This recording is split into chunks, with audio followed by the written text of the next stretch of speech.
the jury is about to get the case, guys. But we're going back when she got on the stand.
Very good. I've entered an order denying the motion.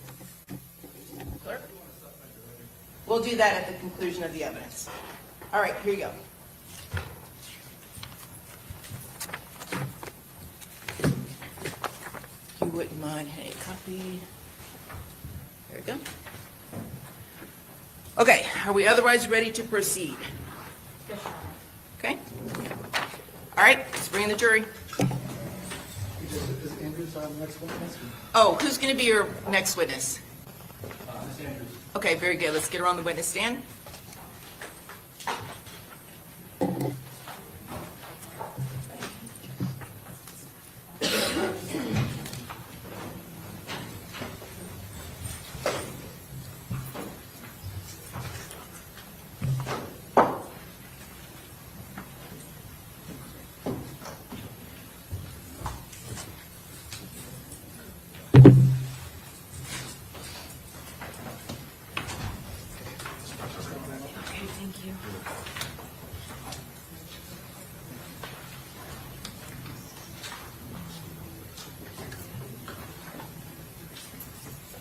Okay, very good. Let's bring in the jury. Yes, sir.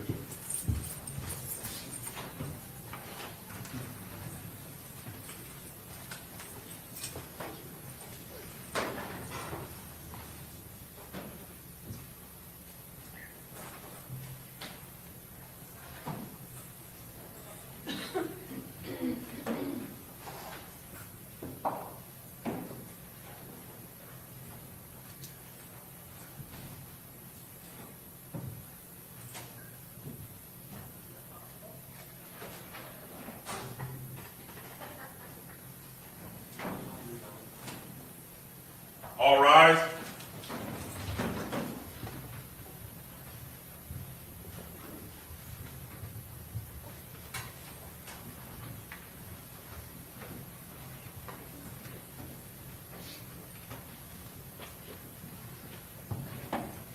All jurors are in, Judge. Okay, very good. Welcome back, members of the jury. Everyone have a seat. I apologize for the delay, but we are ready to proceed. Defense, call your next witness. This time, the defense calls Alicia Andrews to the stand. All right, Ms. Andrews, I need you to raise your right hand to be sworn. Do you swear or affirm that the testimony you're about to give will be the truth, the whole truth, and nothing but the truth, so help you God? Yes. Okay, very good. You may proceed.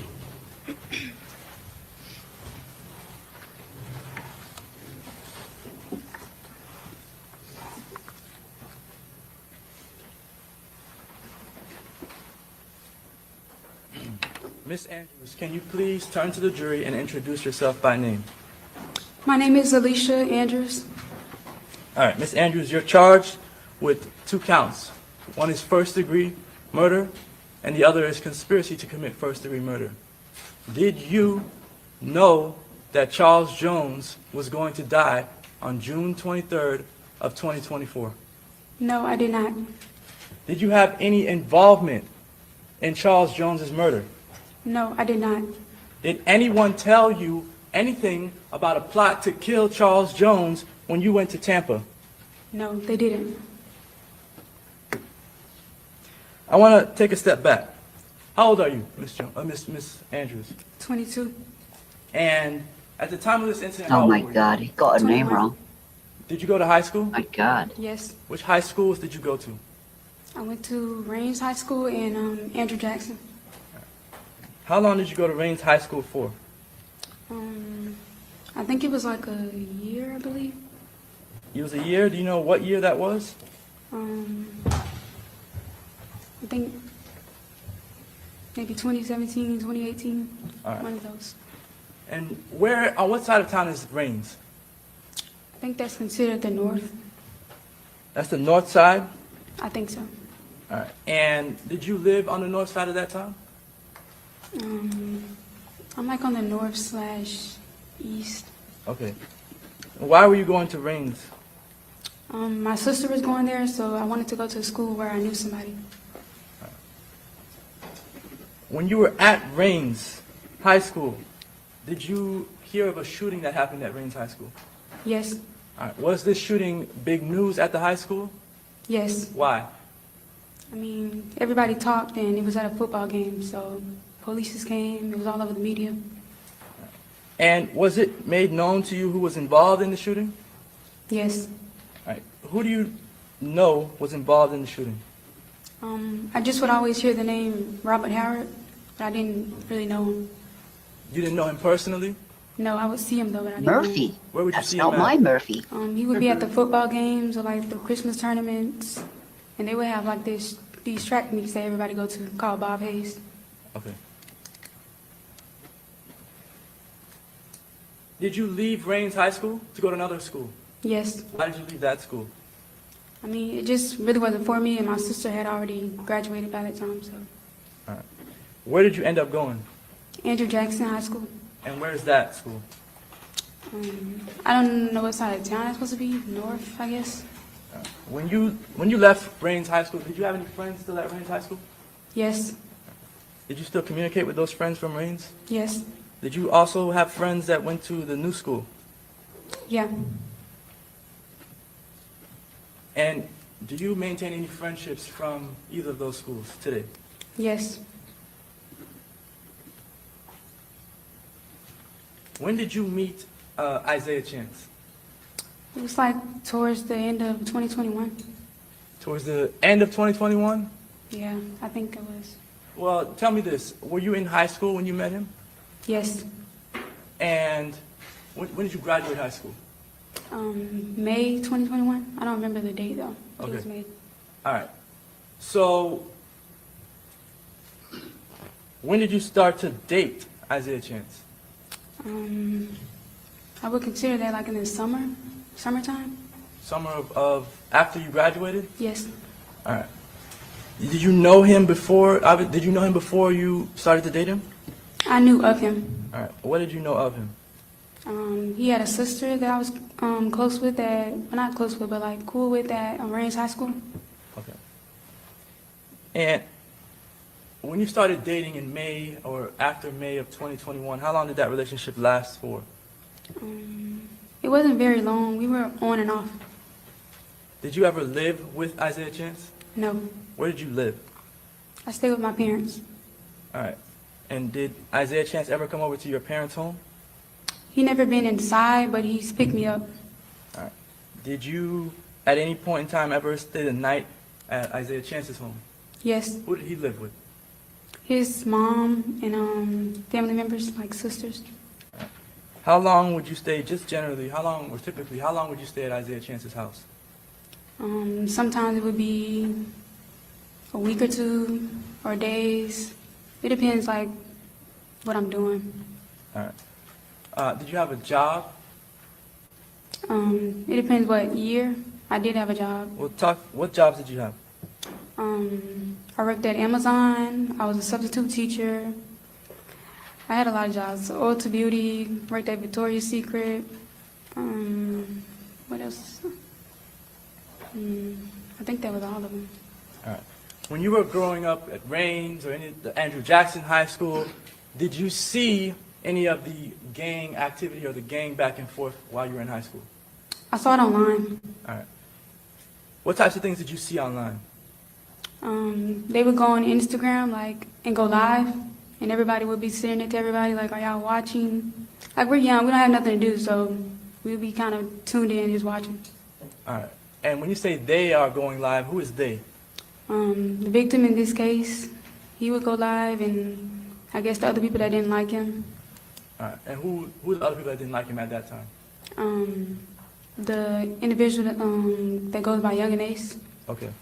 So they would go back and forth on social media? Yeah, along with other people. Was this popular conversation in school? Yes, And would people send these lives and these different things to each other? yes, Would people text about these things? yes, And would people talk about these things? yes, Would they talk about it at school, like at lunch? yes, Would they talk about it during practice and for sports? yes, Would they talk about it at football games? yeah, All right. This was common knowledge to everyone in the schools? yeah. Why? I mean, again, we were young, so everything that's going on in the media, everybody just talked about it. Did you have any personal connection to Robert Howard? No, What about to Spaz? no, All right. Did you know Spaz? no, I heard of him. All right. And when I say Spaz, I'm referring to Gerard Adams. Yeah, I don't know him. I heard of him. Okay. Did you have any personal connection to this individual, Bibby?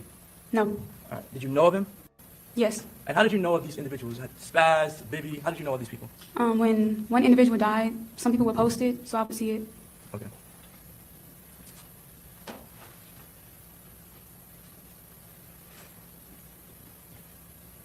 When you started to date Isaiah Chance, how was your relationship with him? In the beginning, it was good, I would say. And then he changed over time. I mean, once we got comfortable with each other. What did he change? What changed about him? He started to be a little more controlling. Like as I got older and I would want to go out, he didn't like that. In what ways was he controlling? Like he would tell me what to post, what not to post, or if he didn't want me to take something down, or don't wear this, don't wear that, like little stuff like that. And when he was having these controlling ways, would you listen to him? Yes, Why? I mean, I didn't know no better at the time. Other than just having controlling ways, did Isaiah Chance ever put his hands on you? Yes, How many times? I wouldn't say I was counting, but it's been a few times. Do you remember the first time that it happened? Yes, When was the first time that it happened? back in like 2021 at his house. What happened in that situation? We were arguing over the phone. Like he wanted my phone and I wouldn't give it to him. And that was the first time he ever like snatched it and he ended up hitting me Hit you how? with a closed fist. And I was kind of like just blocking myself and saying stop. All right, were you standing up? Were you on the ground? I was on the bed, the edge of the bed. And how did it stop? His mom came in. He was telling him like to back up off me. And he was like, no, she good. And he closed the door.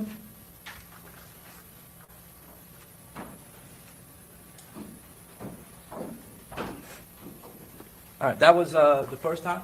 Yes, Did you have any bruises? yes.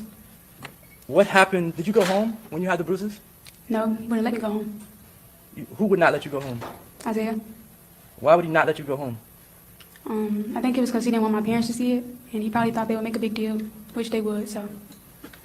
So, were you, I guess, hiding the bruise that you had? At the time, yes. Did you eventually go home? Yes. Did you tell anybody what happened? Yes, my friend. Who? Jewel. All right, was there any other times that you can remember Isaiah Chance putting his hands on you? It was a few more times after that. I don't remember the specific date, but I know it was around my birthday in 2024.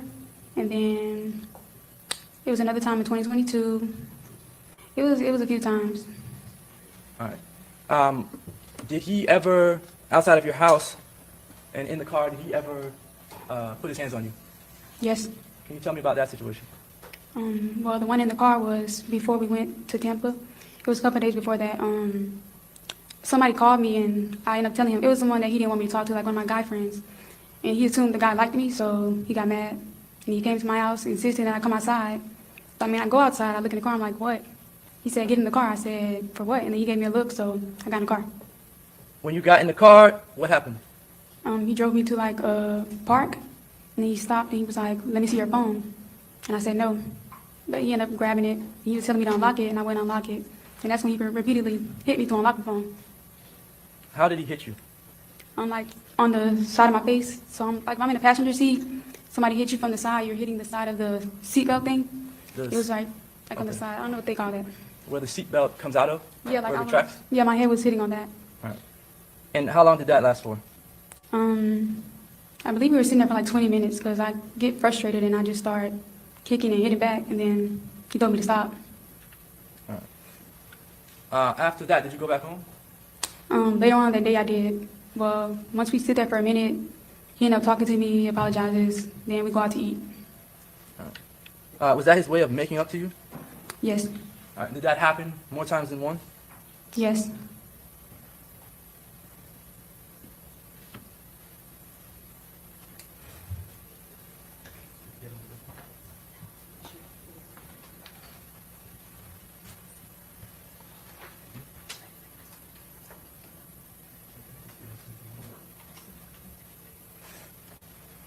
I'm going to show you something that I want you to try to be better now.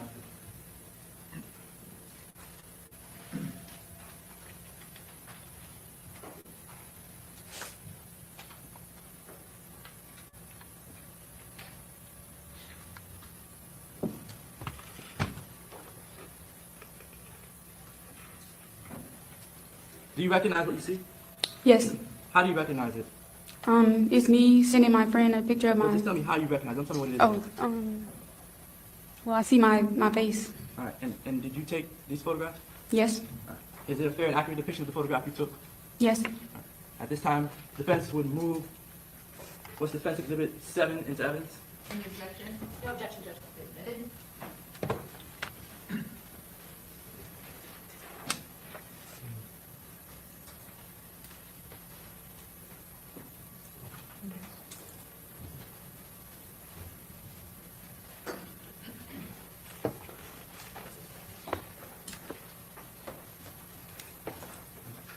I apologize, Judge. The computer's frozen.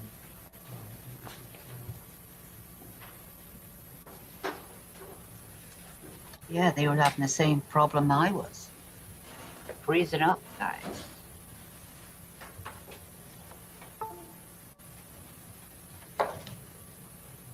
The jury will get the case today. They will get the case.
All right. Miss Andrews, what is this a photograph of? My face. And why, what is on your face? That's when he bruised my eye. Who is he? Isaiah. Do you remember when this was, time frame? I don't remember the exact date, but I recall sending her a picture though. Who is her? I think that's Jewel. Now, why did you send this picture? Because I was already telling her about the other incidents, so when I sent it to her, I'm like I'm fed up, kind of like just telling her like, what do I do?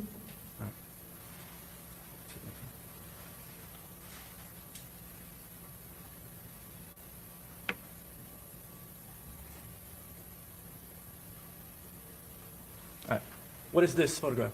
Of my eye that he Same bruised. exhibit Same exhibit. for the record, correct? Yes, same Are they exhibit. marked, are they different photos within one exhibit? It's a composite exhibit, So yes. do you have them identified for the record? There will be exhibit 7.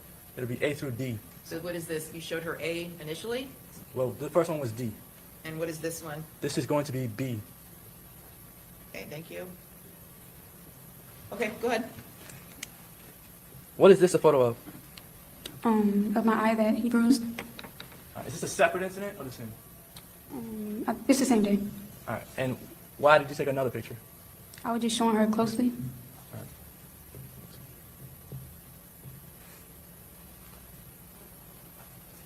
Showing 7A. What is this a photograph of? One of my phones. All right. What is the phone showing? What are you doing in this photograph? Showing her that the screen is cracked. Who is her?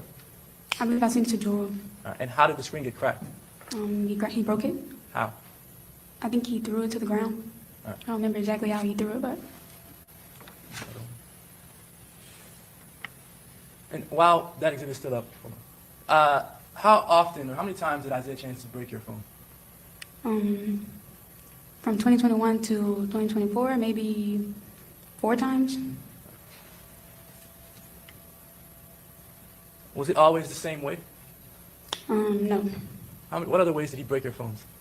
I think one time he threw it to the wall, like repeatedly threw it to the wall over and over, so that it wouldn't turn back on. And then the very last time he bent it some kind of way, so like this, I don't know what they call it on the iPhone. It had like a dent in it. I don't know how he broke it though, like what kind of way he broke it. All right. And when he would break these phones, who would get them fixed? My parents, or if I had a job, I'll get it fixed. Isaiah only ever paid for one to get fixed. What is this a photograph of? Showing her my eye, Who is her? Jewel. And again, is this a new part of the Yes, composite? this is 7, exhibit 7, and this is going to be C. Okay, thank you.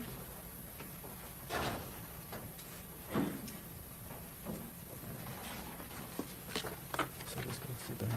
Let's see what she-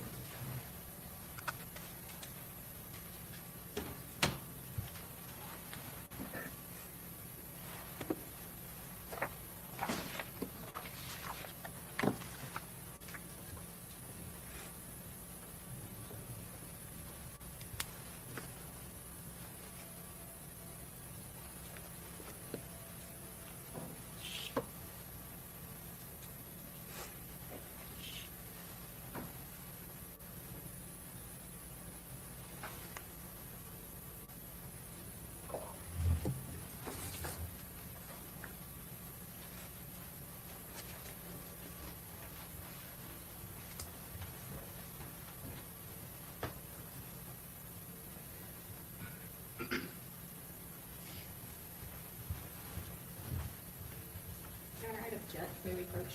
Yes.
All right, Ms. Andrews, I'm going to show you something. I want you to tell me if you recognize it.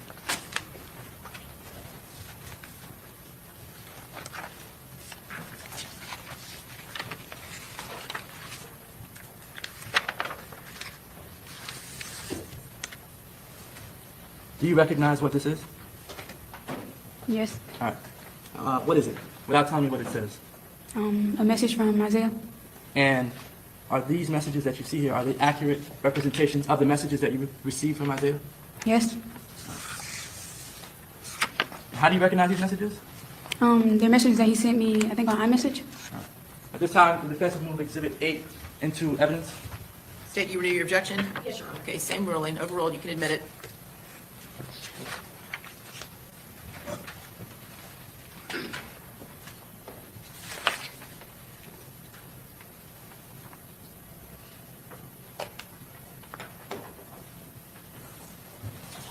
All right. Do you recognize this email? Yes. All right. And whose email address is that? Isaiah. And do you see where it says message sender? Yes. All right. Do you see the body of the message here? Yes. What does it say? He said, stop fucking boasting yourself, goddamn. All right. Do you remember this message? Yes. This message went to who? Me. Do you see this second message here? Yes. What does the message say? He said, the fuck you keep advertising yourself for? All right. And this is from Isaiah Chance to you? Yes. What was he talking about when he says you keep advertising yourself? I don't remember what picture I posted, but I posted a picture on Instagram that he didn't like. Now, this third message, what does it say? I said, I'm not advertising myself.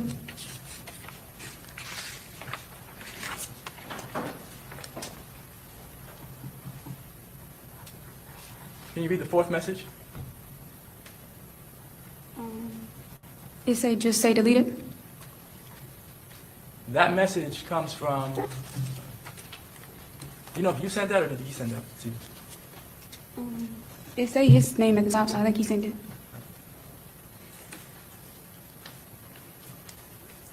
The fifth message here? He said delete it. When he says delete it, what is he talking about? He told me to take the picture down.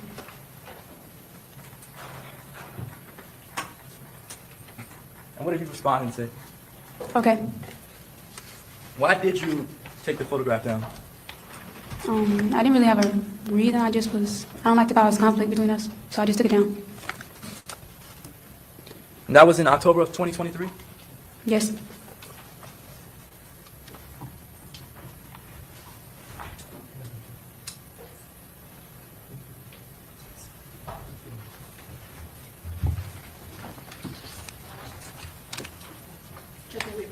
Yes?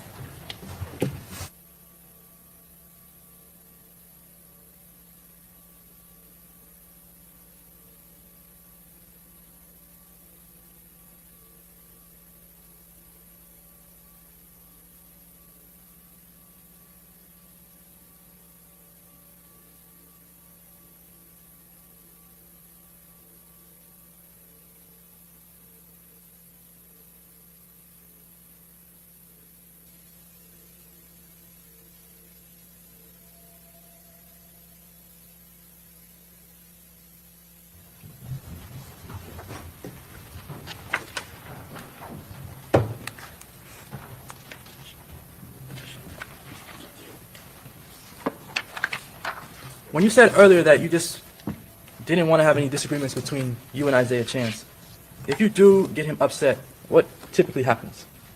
He'll probably end up hitting me or fighting me or something. It depends if I'm around him. It depends what? If I'm around him at the time.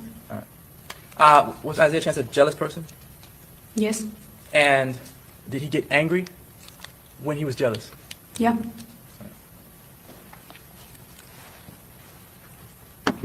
Is there a reason why you stayed with him throughout the abuse and throughout him being angry and jealous with you, of you?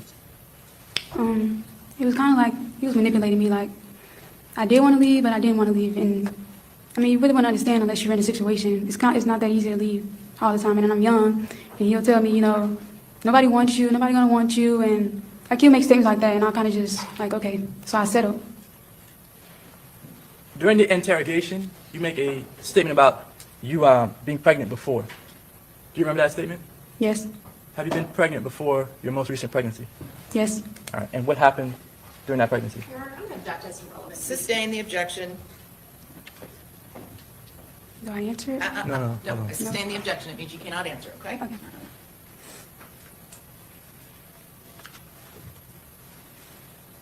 All right. I want to talk about this trip. Well, let me first talk about the Airbnb.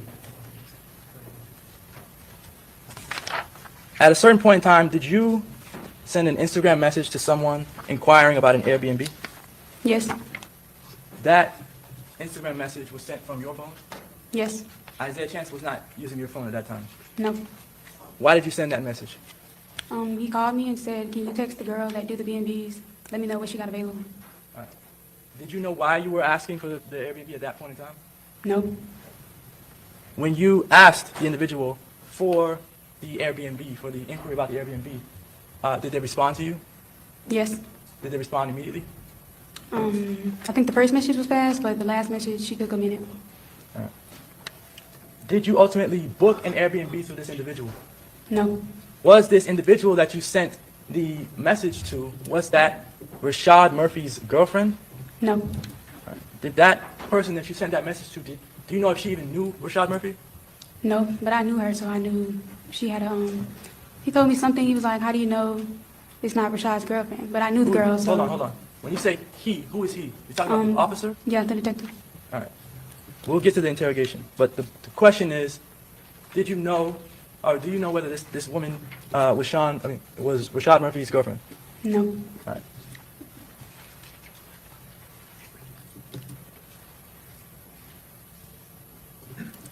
All right. Did you ultimately book an Airbnb in this case?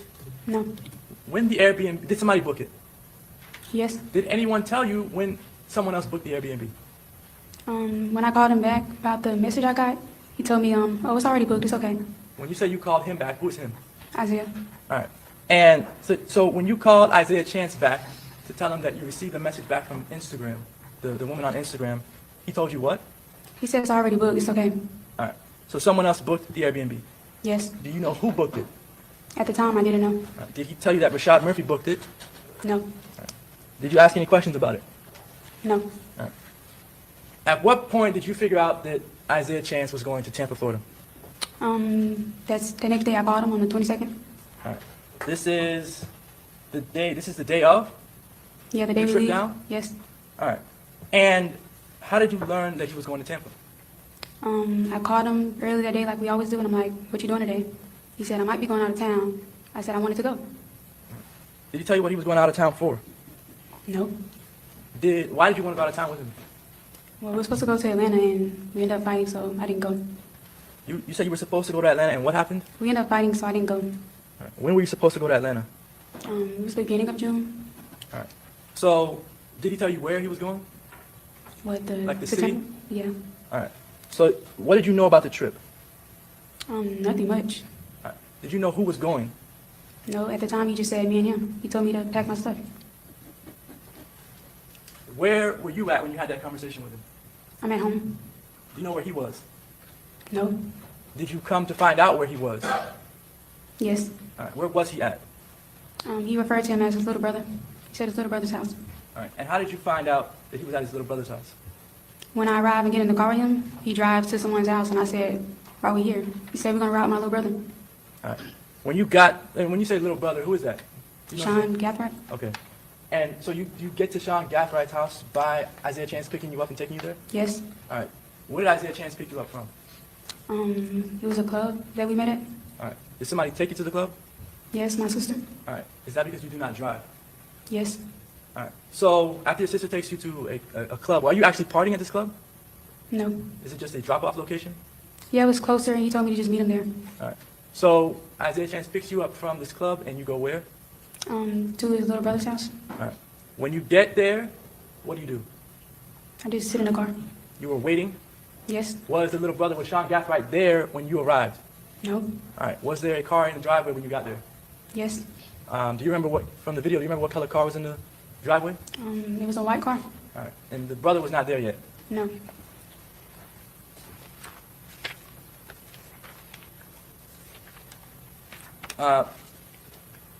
When the brother got there, did you communicate with the brother at all? No. All right. Is there a reason why you don't communicate with individuals that Isaiah Chance is friends with?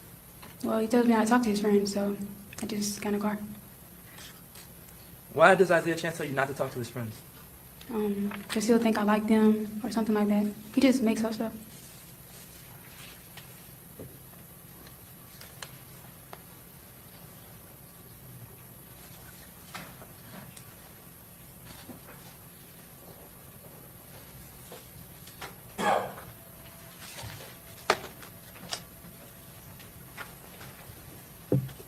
All right.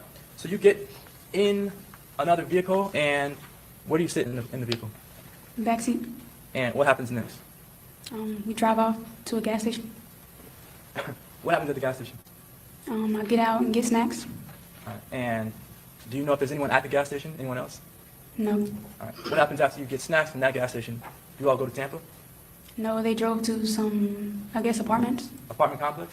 Yes. And what happens at the apartment complex? They get out of the car and they dap two bigger guys up, but they had the windows outside. So let me back up. You said they. Who is they get out the car? Sean and Isaiah get out of the car and they dap to the two bigger guys, two dark-skinned guys. Explain what you mean by that. Like shaking hands, acknowledging each other. What happens after they get out, they being Isaiah Chance and Sean Gathright, after they get out and they acknowledge these other two individuals? They get back in the car and drive off. Who is they? Sean, he drives off because he's driving. All right. So what happens after you all leave this apartment complex? We head to Tampa. And are there any stops on the way to Tampa? Another gas station. What happens at this second gas station? They get out of the car, they're talking, but I'm still in the car. All right. Who's they? Sean and Isaiah get out of the car. All right. And they're talking amongst each other? Yes. All right. Do you know what they're saying? No. All right. Do you ask what they're saying? No. At the time, do you care what they're saying? No. After you go to the second gas station, what happens?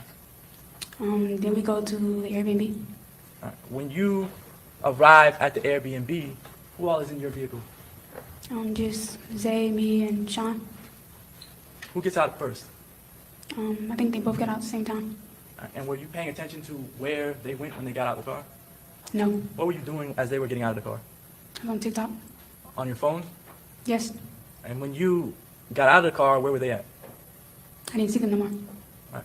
When you didn't see them, what did you do? I mean, I did what he told me to do. When he got out of the car, he said, when you're ready, it's the first door. All right. So did you go to the door? Yeah, I just knocked. And what happened when you knocked? Initially. He didn't open it.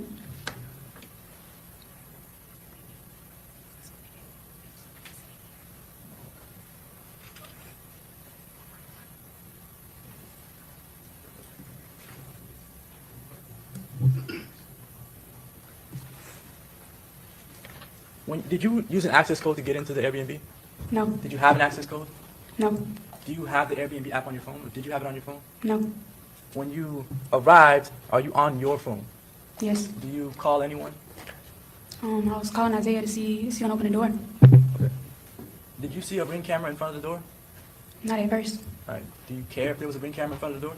No. Why not? I mean, it's a camera. When you get to the door and you get inside, how are you able to actually get inside? Isaiah lets me in. All right. And when you get inside, is it just yourself, Isaiah, and Sean Gathright inside? Yes. And where do you go? Upstairs. Are there any rooms downstairs? No. And upstairs, what's upstairs? 2 beds in a bathroom. 2 bedrooms in a bathroom on it. Did you choose to occupy one of the bedrooms? Yes. What did you do while you were sitting in the Airbnb from the time you got, well, let me ask you this. Did you get there around 8 a.m. or 8 p.m.? Yes. And what did you do for the next few hours? I was in the bed. What were you doing in the bed? Scrolling through Netflix, trying to find a show. Then I was on my phone a little bit. At any point in time while you were upstairs, did Isaiah Chance and Sean Gathright leave? Yes. Do you know where they went? No. Isaiah told me, be right back real quick. He left. All right. Did you ask him where he was going? No. Did they include you in their travel plans? No. At the time, were you hungry? Yes. All right. Were you looking for something to eat? Yes, on DoorDash. What were you looking for? Some Pizza Hut. And is that the Instagram post that we've seen throughout the trial? Yes. All right. Did you ultimately order Pizza Hut? No, they were high. When you say they were high, what do you mean by that? I was trying to get like 10-piece wings and a small pizza. I didn't want to buy it. It was too high. Okay. Would you expect Isaiah to be buying food for you while you're away? Yes. When you didn't purchase the Pizza Hut, what did you decide to do? I texted him and said I was hungry. And then after you texted him, what happened? I think he said, I don't even think he responded. I think he just came back and asked me, he's like, what do you want to eat? Did you make a decision about what you wanted to eat? I said, I'll get McDonald's. Okay. And what happens next? He told me to hold on. He went downstairs. And what happened? He comes back and said, come on. And what did you do? I mean, I got up and went.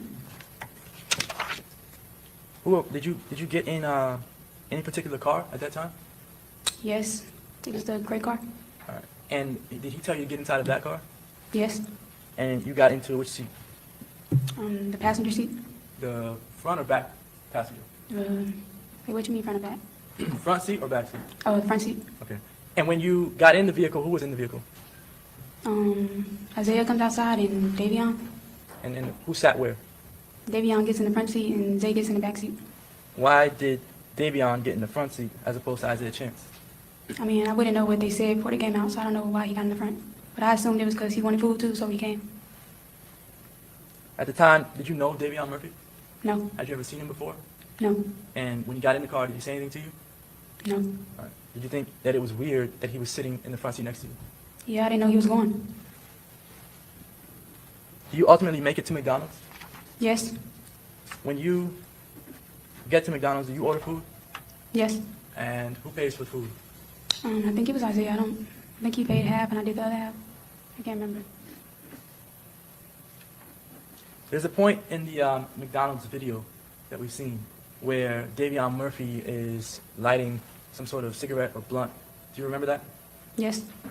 Do you remember, not just the video, but do you remember the actual event in the car? Yeah, I remember. And when he was doing that, what did you do? Nothing. Why did you do nothing? I mean, I don't know him. It's his car. And I'm not really I don't talk much, so I was kind of scared to say something. When you left McDonald's, well, you did leave McDonald's at some point, right? Yes. All right. And then at some point, does Davion get out of that car?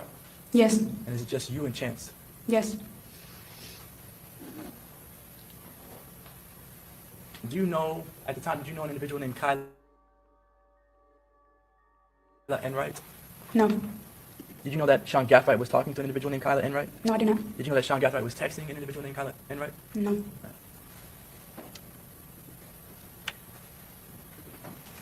At this time, had anybody told you anything about Julio? No.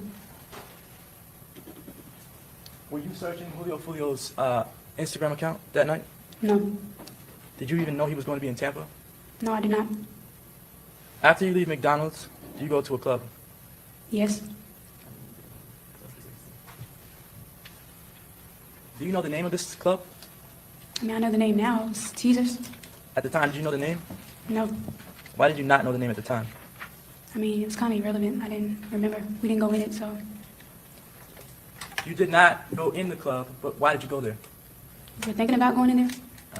Whose idea was it to go to this place? Isaiah. And did you follow his idea? Yeah, he said he was taking me out.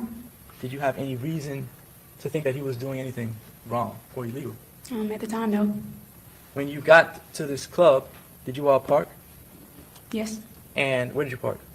I believe it was the back of the parking lot. Was that the only space available at the time? Yes. And were you driving? No. Well, let me ask you this. At any point in time during that night, did you drive the vehicle? No. When you get out of the vehicle, what happens? We start walking, then he stops me and say, "Let me see your phone." Do you give him the phone? Yes. At the time, do you think anything of it? No. I mean, he always has it. Did he ask you for the code to get in? Yeah. And did you give him the code? Yeah, I did. Do you know what he did with the phone? He tried to make a call, I guess. He had it up, but I didn't hear what he was saying. All right, so let me talk to you about this. Is it weird or strange, anything out of the ordinary, for Isaiah Chance to use your phone to make phone calls? No. Had he done that before in the past? Yes. Had he spoken to Robert Howard using your phone before? Yes. Have you spoken to other individuals using your phone before? Yes. Do you know why? No, but I assumed it's maybe because he don't want him to have his number. When he would speak to individuals on your phone, would he always speak around you? No. Would he sometimes leave the room? Yeah. All right. And do you question him about why he's using your phone or why he's leaving the room? No. Why not? I mean, it wasn't really a big deal to me at first. So back to the parking lot at Teasers.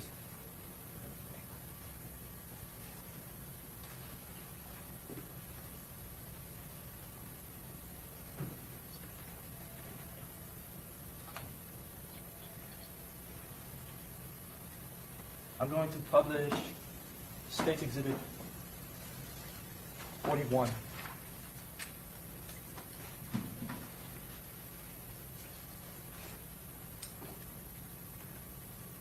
And this is 41B, I believe 7. 8.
All right, do you recognize this parking lot area?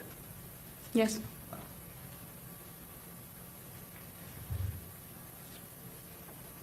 Do you recognize the car that's the silver car there, the top of the screen? Yes.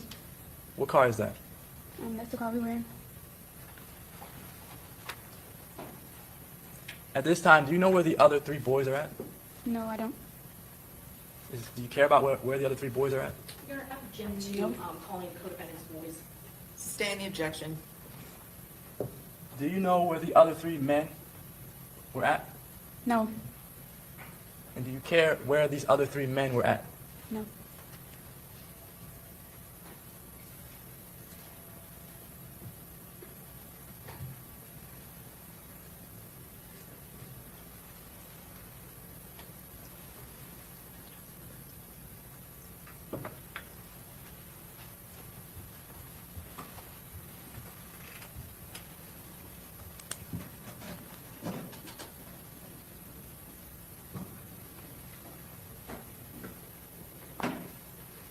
All right, do you remember what's happening inside the car at this time?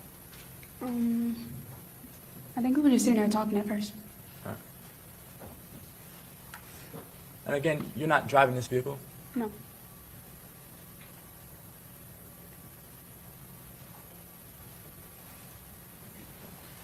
Is there a reason why you have on a mask in this video? Yeah, I was pregnant at the time, so I didn't want to smell any smoke and prevent like any health issues.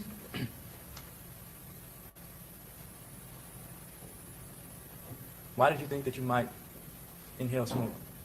Because usually the clubs in my city, like the lounges, as soon as you go in, they let you smoke, so it'd be a lot of smoke in there. I didn't know how it was down here, but just in case, I wore one. All right. Did you wear a mask to conceal your identity? No, Did you have on a hoodie? no. What did you have on? Some blue jeans, a blue jacket, and a regular shirt. All right, what type of shoes did you have on? Some like regular Crocs I designed. Crocs, like almost like slippers? Yeah, Those are not boots or anything that you could use to run in? no. They're like the fancy ones where you get to put the things in them. I don't know what they call them. When you say thinking the pins on the top of the shoe? Yeah, like you get to put what you want to put on them. Okay. Are you and Mr. Chance getting out of the car now? Yes. Did Mr. Chance tell you that he's going to this club so he can find Julio? No, he didn't.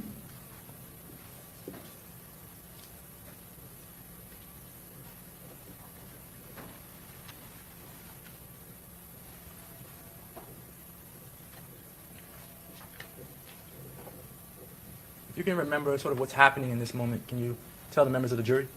I was walking, then he stopped me and said, "Let me see your phone."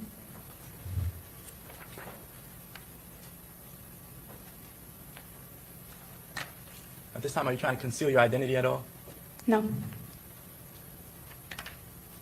Are you ducking or hiding or crouching behind any vehicles? no, I'm just walking. Are you stopping when he stops? Yes, And are you following him? yes. Do you know what he's doing with your phone? At the time, I just assumed he was trying to call someone, and they wasn't answering. Did he talk to anyone in that clip? No, Do you ultimately leave this location? yes, Do you go somewhere after that? yes. Where do you go after that? It was another club called Players Club. At the time, did you know the name of that location? No, And who decided to go to the second spot? he picked it. Did you know of any clubs in Tampa? No, When you got to the second location, what happened? we get out, walk across the street, and he walked up to the guy that they work at the front door, and he asked him how much was to get in.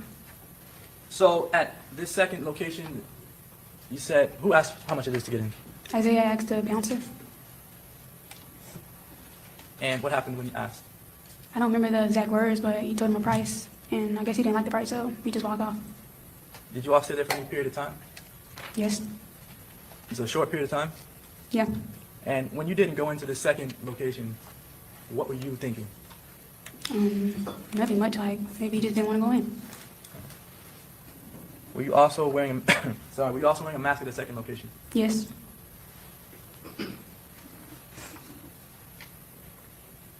Did you go somewhere else after that? yes. Where'd you go next? Truth 18. At the time, did you know what Truth 18 was, the name of it? No, Did you know who was going to be there? no, Did you ask Isaiah Chance to go to Truth 18? no, he picked that. Did he ask you for permission to go there? No. When you get to Truth 18, what do you do? We sit there first, then we get out. He just starts to walk. He still has my phone, so I just walk after him. Okay. Do you know if he talks to anyone while he's on your phone? Yeah. Do you know what app he's using to communicate with individuals? You spoke No, with at the time I lip, didn't. smacking. Do you know if he's talking on FaceTime with anyone? I believe it was FaceTime at that club that one time. At Truth 18. Yes. And do you know who he was talking to at the time? No. When he's talking to the individual at Truth 18, there's a photograph that you've seen in evidence of the downstairs at Truth 18. Do you remember that photograph? Yeah, I remember it. All right. At the time that the photograph was taken, did you take the photograph? No. All right. From looking at it, what can you tell about that photograph?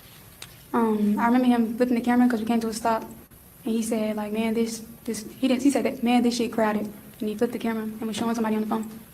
Okay. Do you know who he was showing that on the phone? No. And when you say he was showing it on the phone, this is like he's showing it live? Yes. All right. And do you know how that live viewing became a screenshot photograph in your phone? I think he just took a screenshot of it.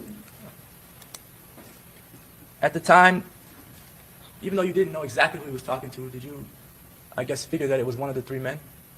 Yes, because he also said, where y'all at? Did he say anything about Julio? No. Did he show you a firearm or anything like that? No. Did he say anything about wanting to kill Julio in front of you? No.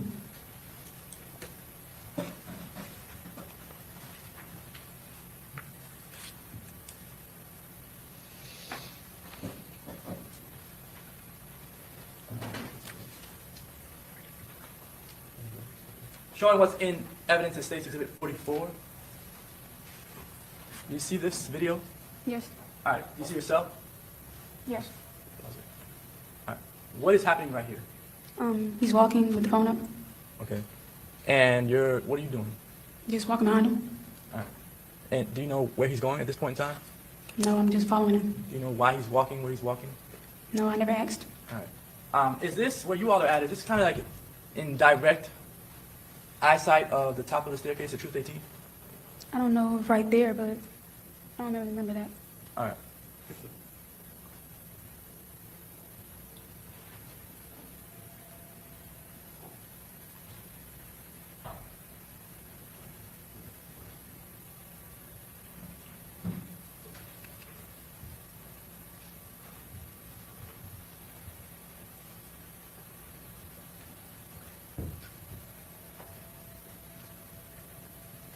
And you see you walk towards the sign and then back towards the right? Believe her Yes. or not, Right. I don't believe her. When you were standing anywhere in that parking lot or on the sidewalk, were you able to see Julio? No, Do you know that he's even inside? no, And is Isaiah Chance saying anything on the phone that would give you an indication that Julio is inside? no. I only actually heard him say the two things. He said that it was crowded and where y'all at.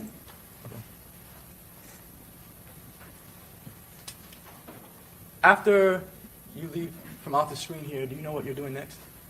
We walk back down. He stops on somebody's car, still holding the phone, and I'm kind of just leaning on him talking. When you say he stops on somebody's car, like whose car was it? A random person. So not like someone that he knew? No. And when you say he stops on, he's leaning on someone's car? Yeah, like leaning back with the phone. And you and Isaiah Chance are talking at this point in time? Yes. All right. Do you ask him why you're not going inside? Well, I think I did. Yeah. And do you want to go inside at this point? Not really. Why not? We already been to two places. It was getting late, so I didn't really care to go nowhere else. He chose that place. All right. At this point, what do you want to do? Get some food. Even though you just ate maybe 3 hours earlier? Yeah, it was McDonald's. Just some nuggets and fries. All right, so were you still hungry? Yes. And at this time, you're still pregnant? Yes. After you leave Truth 18, do you go somewhere else? Yes. Do you know where you're headed after you leave Truth 18? No, I mentioned food, so I assumed he was going to go get me food. All right. What does he do when he leaves Truth 18? Does his behaviors change anything at all? Yeah. In what way? I mean, he started to act weird. I'm like, where are we going? We drive off to, I believe it's a college campus.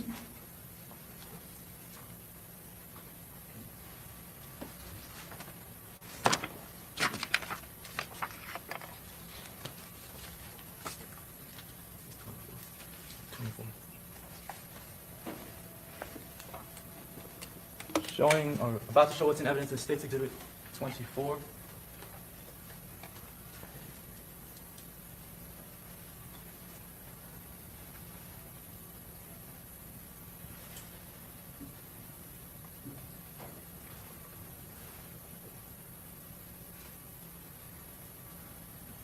We are on verdict watch in You this recognize this case, exhibit but from we earlier? are Yes. Ever just been to doing the this location recaps before? on this. Yes. But Well, okay, we I'm are sorry, on before this incident. verdict. Oh, Not no, before. that day, yeah.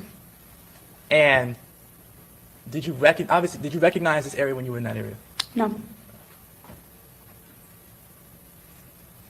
Maybe by the time I'm done, we may have a verdict today in Florida. Mhm.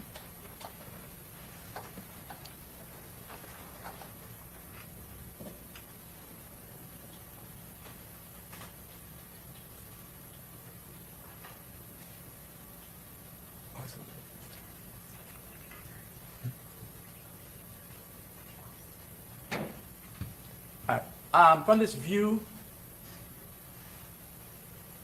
do you know which direction you came from? I think he was straight ahead. It's like at the very top of the screen. Yeah, I think so. And again, who's driving at this point in I time? think on Isaiah. verdict watch for the last. When you come from the area where the top of maybe the screen is 45 at, minutes. 45 minutes. which direction does he go in this intersection? Pause it. Pause it. That's him turning right Press the there. space bar. If there is a verdict, I will stop this and go right to the verdict. So just so you know.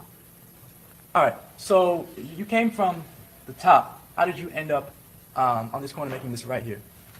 That's where he turned. Well, how did you get on that street?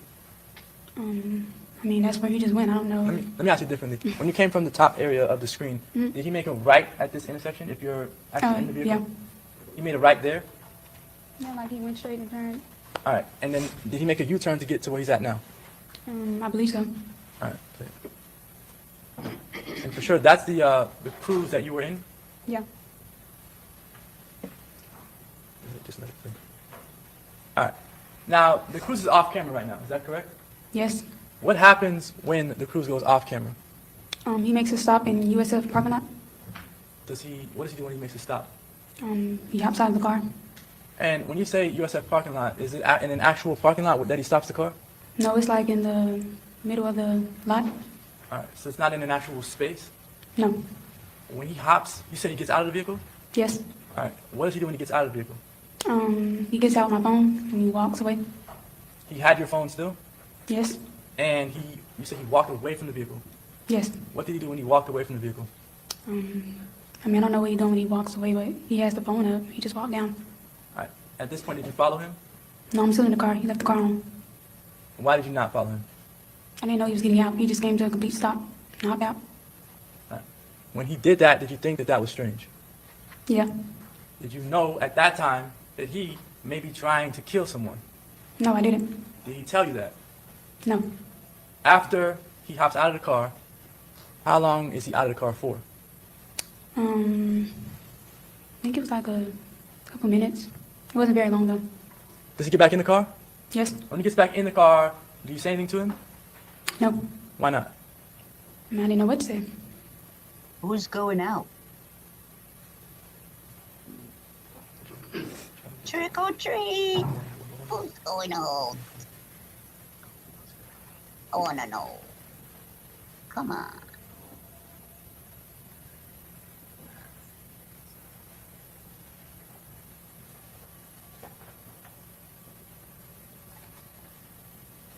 All right, you see the cruise? Yes. And you see the red light. Yes. When he ran the red light, what was going on in your head? Why is he driving crazy? Did you say anything to him at that point in time? Yeah, I'm like, where you going? Did you look at him? Yeah. And what was he doing? He just holding the phone up driving. Was he talking to anyone? No. So why was he holding up the phone? I think he was looking at something on the messages. All right. Did you see the car go into that lot to the right? No, I didn't see it.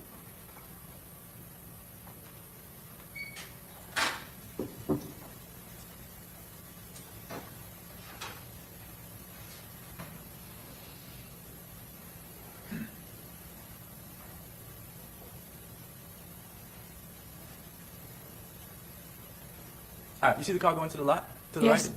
At that time, did you know what he was doing? No. Did you know where he was going? No. All right, did he tell you to look out for anyone? No, he didn't. Did he tell you to identify where Julio was at? No, he never told me that. All right. And how long are you inside that parking lot there in that hotel? It was very quick. He just turned around. Did he get out the car and talk to anyone? No. Did you get out the car and talk to anyone? No. And then after you leave that parking lot, what happens? He drives off to like 2 streets over. Well, okay. Do you hear anything? Yeah, I heard shots. All right. Tell me about the shots that you heard. It was like a lot, and I looked at him like my mouth open, like you heard that? But he didn't really pay attention to me. He like, what? So I didn't say anything. After that, what happens? He waits a little bit, and he drives off back to the Airbnb. All right. At this point in time, what's going on in your head? I mean, I heard a lot of shots, so I didn't know what went on. Somebody shooting in the air, somebody got shot at. I didn't know. Did you know that somebody died? Nope. Did you know that someone got shot? She don't know nothing, right? Yes, of course. Okay, I'm sorry it is. It's 5 to 11, and I know I had a lot of coffee this morning too. So, okay, so let's go ahead and take a. Let's skip we'll forward, come back guys. at We're 11:05. going to skip Okay, forward. very good.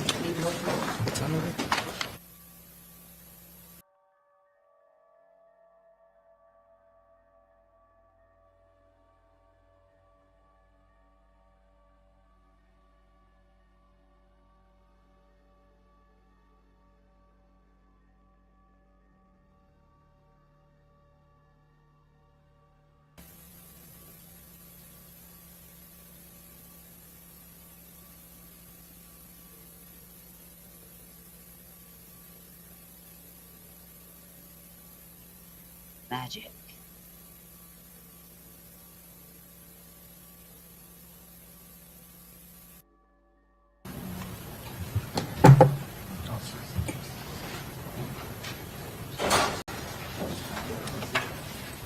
Okay, so, anyway, hello, everybody. That's fine. I tell you what, why don't you guys have a seat? And is it Mr. Fusco? Really good. Yeah, there is Fusco. Fusco, I apologize. Okay. So there's been some representation made that there potentially someone was taking photographs. Okay, and sir, what is your name? My name is Shamar Mitchell. Okay, Mr. Mitchell, and so was someone taking photographs of I you? was just notified, and brother, I said, like, I think you took a picture of her. Okay, what is your brother, wait, hold on one second. Oh, And what is no. your brother's name? Drama. Trenton Mitchell? Alfred. Pardon me? Alfred. I can't hear you. Alfred. Alfred, okay, I apologize. Okay, my hearing's not all that great. So, Mr. Alfred, did you see someone taking your photo, or what you believed was someone taking your photo? Yes. Okay, who was the individual? That dude was after me. Which dude? No, right here, not you first. The one that's sitting down, got his head down with the black. The white male? No, the black gentleman. Both of them, actually. Both of them.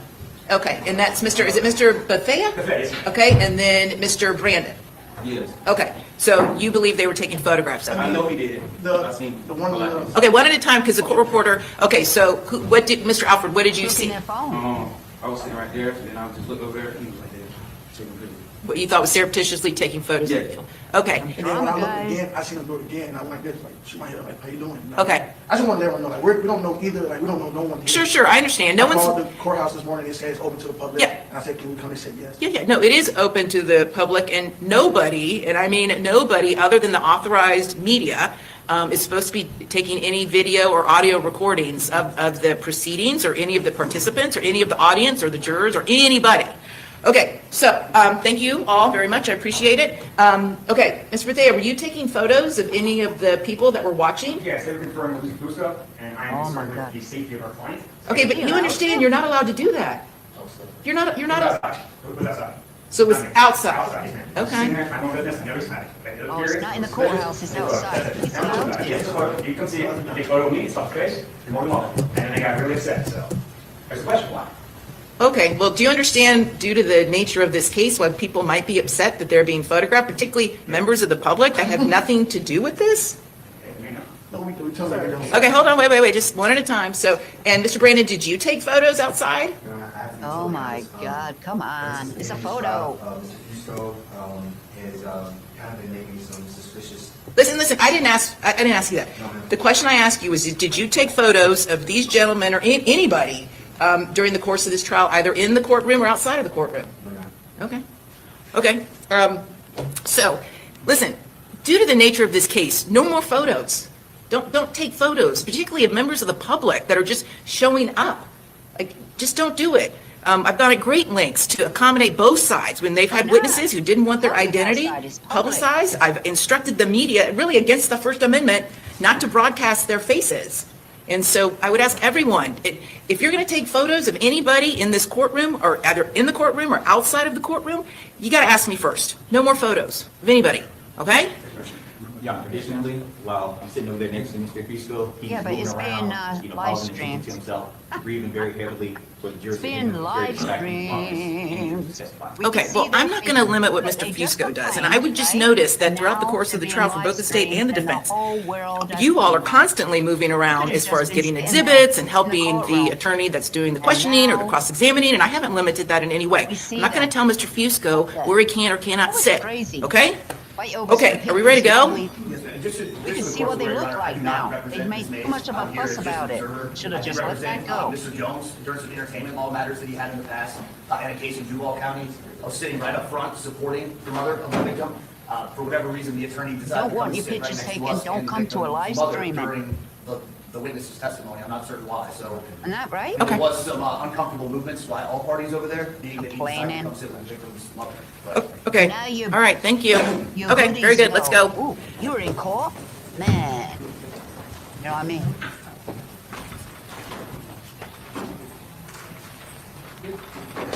That man didn't know who they were. He was just taking pictures.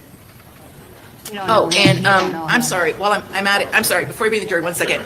Mr. Bethea, please delete those photos, okay? Of just members of the public. He's got to delete them now. I told you, just go through the phone and delete them.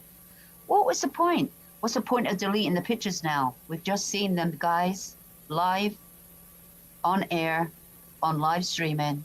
Now everybody's watching it. They could have took his picture. We've seen what they look like. What a waste of time. Bring the jury. Yes, sir.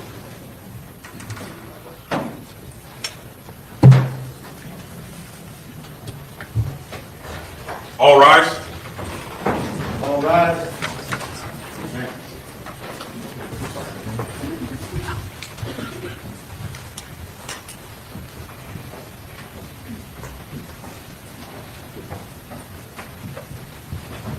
All jurors are in judgment. Okay, very good. All right, everyone have a seat, and you may continue, Mr. McClymont.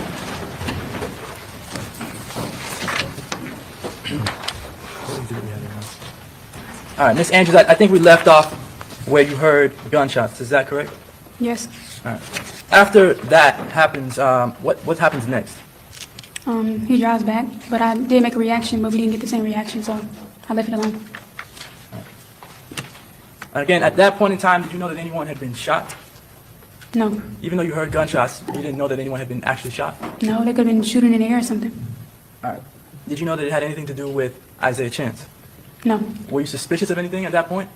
Yes. All right. And what happens after you leave the Home 2 Suites? He was like 2 streets over, and he stopped and waited. Stop and wait for what? I don't think anything particularly. He was just on the phone. Was he saying something on the phone? No, like he was on an app, like Twitter or something, just scrolling. What happens after that? We go back to the Airbnb. When you get back to the Airbnb, is anyone there? Yes. Who's at the Airbnb? It was the other guys was there downstairs. And did you go inside the Airbnb? Yeah, I did. And when you went inside, what did you see them doing? I mean, they were just sitting around. One was on the couch, one was sitting at the dinner table, I think. And they were just sitting there, looked tired. They were stink. I just went upstairs. All right. Did you see any guns when you went inside? No, I didn't. Did you see any rifles at all, anything? No. What do They you got think of to the house earlier? before you? Yeah. He And you sounds went a bit upstairs? What did you new, do? If you know what I mean. I changed, got back in bed. And what happened after that? Did you go to sleep? Yeah. In the morning, I assume you woke up. Yeah. And what happened when you woke up? Well, he wasn't right there, so I texted him. I told him I was hungry. What happened? I know we ended up arguing about something. It was kind of petty, though. I just wanted food. He takes so long to get me what I wanted. So I was just waiting there, and I took a shower. And eventually he come in there, he shows me outfits, what he want to put on today. And then that was pretty much it. At some point during that day, did you all leave the Airbnb? Yes. All right. Where did you go? Back to Jacksonville. Was it your decision to go back home? I mean, no, but I didn't mind. I was ready to go anyways. Why? I'm there with other people I don't know. It wasn't a trip that I thought it was going to be, so I was ready to go. Did you take an Uber back? Yes. And whose idea was that? Isaiah. Why did you not take the Impala back? I mean, I I don't know. I think didn't we've ask been him. on He made the Verdi Watch decision for about to go an on hour Uber. and a half right now. Hour and a Did half. Sean We are Gaspard, the one on who was Verdi driving the Watch. Impala, did he leave before or after you? Do you remember? I think he was after. Did he offer a ride to go back to Jacksonville in the Impala? Smack those lips No, I again. remember him saying he had somewhere to go. Irritating. When you get in the, well, let me ask you this. There's a pink bag that the state's referencing. Why don't you just See, bring you walk that out of the chair Airbnb. closer? You remember that? Yes. Put the Whose mic pink bag up. is that? Isaiah's. And why does he have a pink bag? I mean, it's his mom's bag. He just had clothes in it, though. And were there any rifles in that bag? No, just clothes. You've seen the rifles that have been in this trial? Yeah, I seen it. And those rifles fit in that pink bag? No. And the bag itself, was it heavy? No. What was inside the bag? It was his clothes. Did you look in any of the bags, any of the other bags that were there? No, I never even seen those bags in the Airbnb. Unless when I was upstairs, they could have brought it in, but I didn't see them when I was down there. When you get in the Airbnb to go home, what are you doing? Just in the backseat, listening to music. All right. Are you talking to the Uber driver? We exchanged a few words, but nothing much. At any point in time, do you tell the Uber driver to slow down? No. Are you worried about the Uber driver speeding? No. Do you have any guns on you? No. Did you commit any crimes? No. You get back to Jacksonville that day, Yeah. and what happens next? We get out the car. I just get in his car. And then he drops the guy that was in the back, Rashad. He dropped him back off to the place he was at. All right. Did the Uber driver help you all with your bags? Yeah.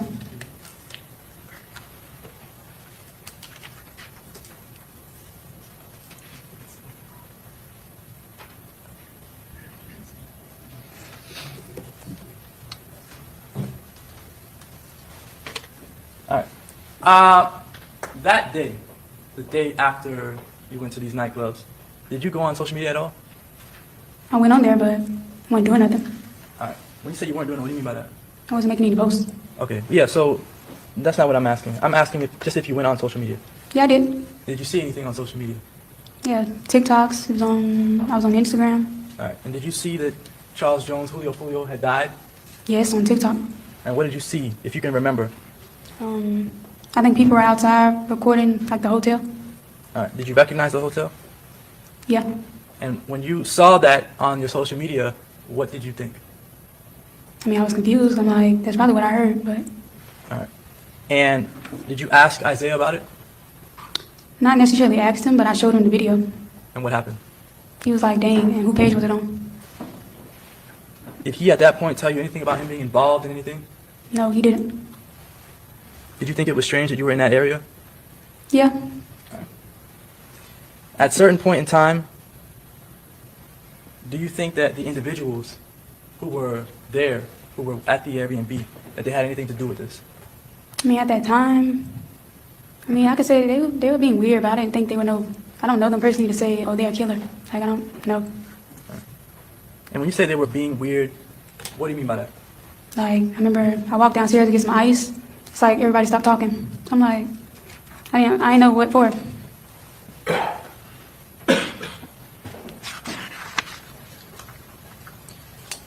At some point, do the police come to talk to you?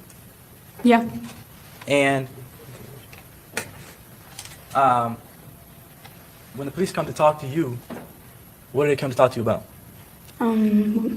He asked me like what I did that weekend. Was I in Tampa? So they're questioning you about the shooting?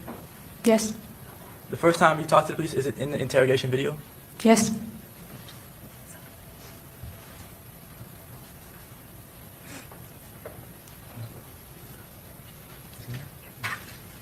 This is Exhibit 59. I'm going to publish to the jury.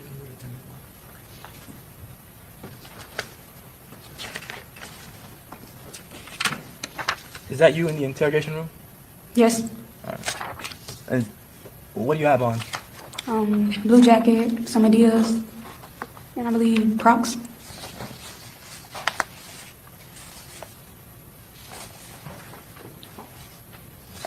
Can you back it up just a little bit? That's fine, that's fine, that's fine. Keep it clear.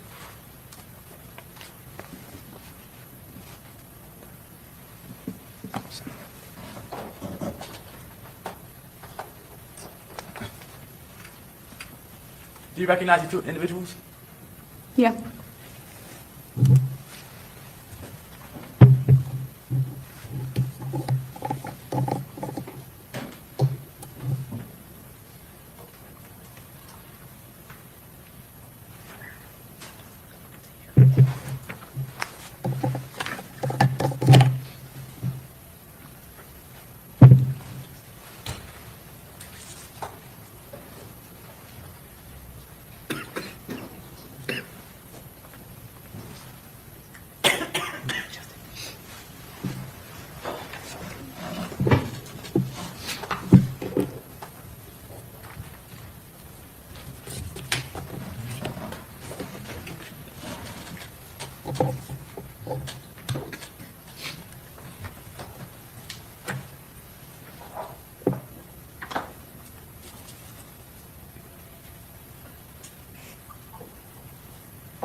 Play it so you can see this.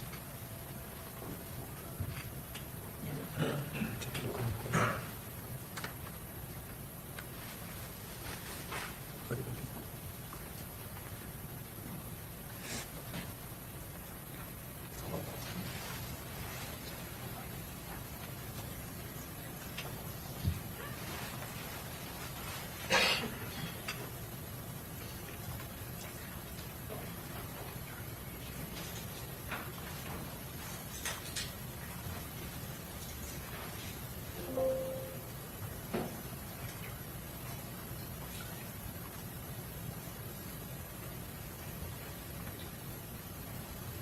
Justin, you do it. Okay.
Judge, the sound's not on any device, so I'm unaware of what's going on. So I'm trying to fix it. Okay.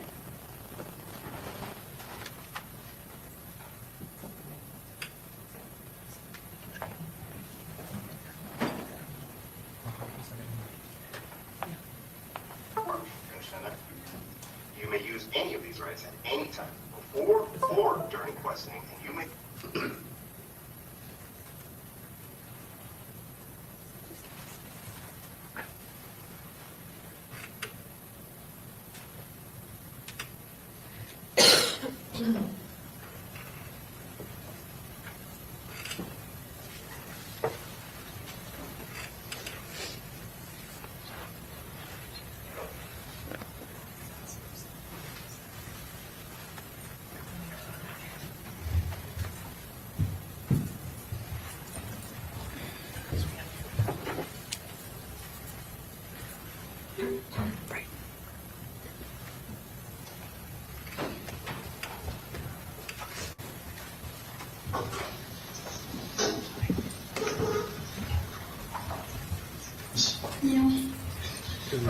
Just so you know, again, like you said, you want to see some stuff and you want to answer some stuff, Is there a question? There's about to be one. I'm about to ask a question. So, Alicia Andrews, we're watching this video. I want you to tell me what you hear from Detective Ramos. you can answer. If you don't want to answer some stuff, you don't have to answer. You're in. What did Detective Ramos just tell you? He said I can answer if I want to answer. If I don't want to answer, I don't have to answer. In charge. This is, you are in charge of what happens to you in your future starting right now, okay? You have the right to remain silent. Do you understand that? You have the, anything you say can be used against you in the court of law. Do you understand that? You have the right to consult with an attorney before you make a statement or answer any question, and the right to have an attorney present during questioning. Do you understand that? If you want an attorney, but cannot afford to hire an attorney, one will be appointed to represent you before or during questioning free of charge. Do you understand that? You may use any of these rights at any time, before or during questioning, and you may stop this interview at any time. Do you understand that? Do you understand all the rights that I've just read you? So you understand at any time. It's up to you. Mr. Andrews, had you ever had your rights read to you before? That would have been the first time. And Okay? when he's reading the rights to you, are you paying attention to him? Sort of. I want to show you a video here. Do you have any questions about your rights before I show you this video? Of course she's not. She don't care. Just another day to her. Just another day. Do you remember him asking you any questions about any facts prior to showing you the video? No.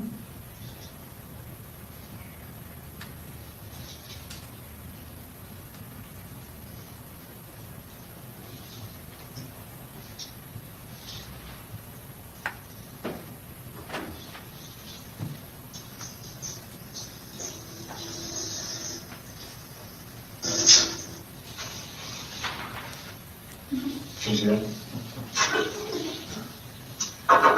What is Detective Ramos showing you? A video of me at the Airbnb. Had you ever seen the video before? No.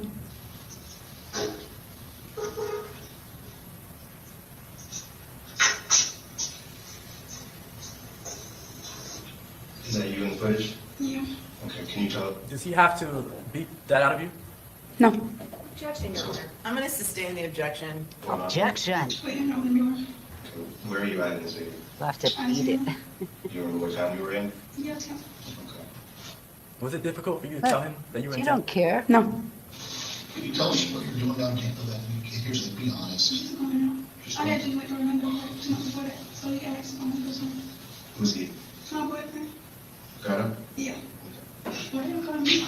Well, what do you call him? Zane. Zay? When the detective called Isaiah Chance gutter, and you laughed, why did you laugh? I mean, I thought it was weird. What? They're detectives. I thought they were gonna at least use his real name. Because she's a liar. Were you trying to say that you didn't know who Gutter was? No. In fact, did you tell them that your boyfriend was Gutter? Yeah.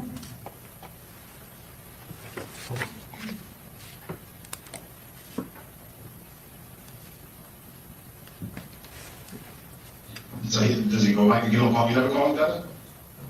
No? That's not like a And Zay, you can call him Zay, if that's what you know him about. Who's going down Tampa with you? When you told the detective that you don't know the people, was that true? Yeah. Did you know Davion Murphy? No. I mean, today, do you know Davion Murphy? Yeah, now. All right. Do you know, or did you know at the time, Rashad Murphy No. and Sean Gathright? What communications or contacts had you had with Sean Gathright at the time? None at that time. I just told him I met him maybe one time. Okay. You're saying none at that time, then you said you just met him one time. So I just want the jury to be clear. At this time of this interview, how many times have you met Sean Gathright before? That would be 2, including Tampa, so that would be the second time. Okay. The first time you met Sean Gathright, what was that at? Where was that at? His house. All right. And was he the only one there? It was him and the other people I didn't know, but I think it was some of his family members. All right. Was it a gathering? Yes. All right. With multiple people at the house? Yeah. And what did you do at the house? I walked in, and Zay introduced me to them. He was like, this is my second family. He was like, what do you want to eat? So he fixed me a plate. All right. She just made you dizzy leaning forward. I can't watch. I'm watching a cook show Sean right now. Gathwright's mother there? Making holiday No, I don't mean candy. that. Do you remember if she was even there? No, it was a lot of people. All right. If you were to call out the people that were there, would you recognize them? No. All right. Hold on.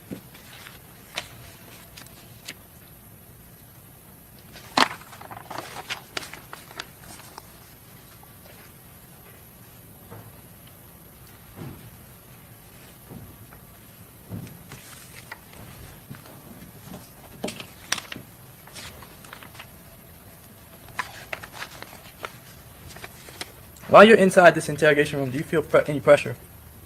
Not in the beginning, but later on, yeah. Why? I mean, he was talking over me and yelling, and I felt like I was just closed in by 2 men. The detective, was he cursing at you?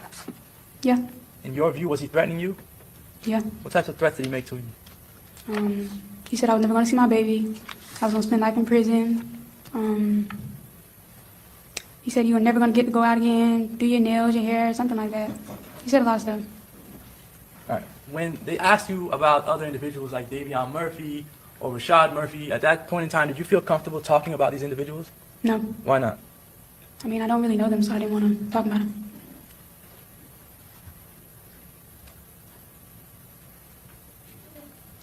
Did you tell the detective that you were the one inside of the cruise Yeah, at McDonald's?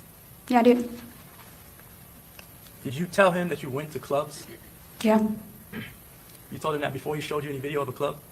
I think so, I did. You also pointed out Isaiah Chance as being in the car at the McDonald's, right? Yeah, Did the detective know that Isaiah Chance was in the car at the McDonald's? no, Did you gave him that information? yeah.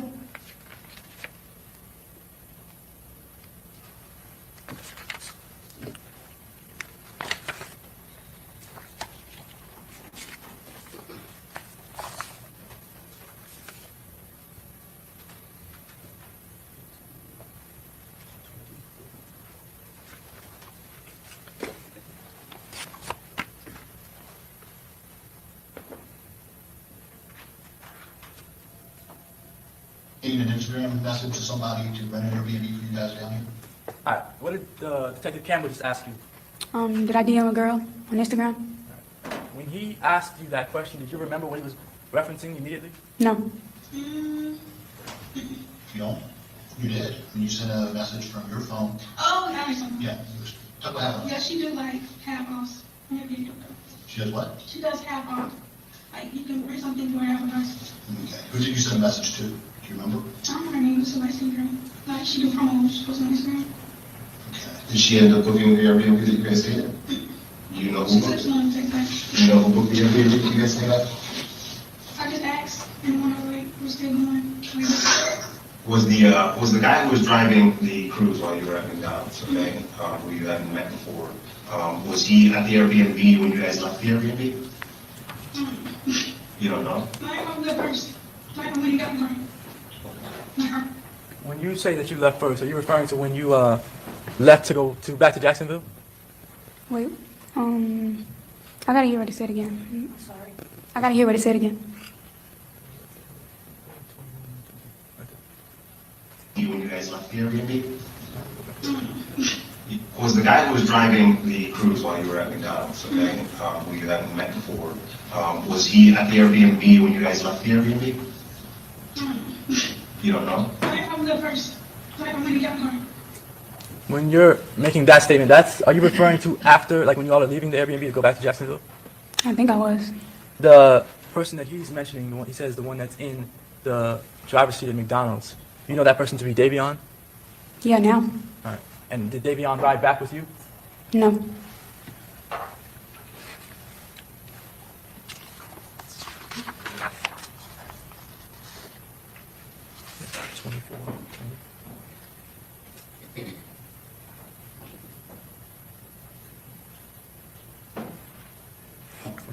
You got it back? 24 flat.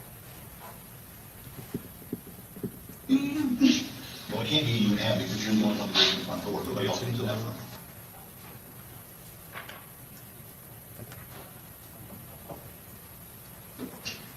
Were you there by yourself at Airbnb? Well, it can't be you and Abby, because you're the only one that goes in the front door. Nobody else comes in that front.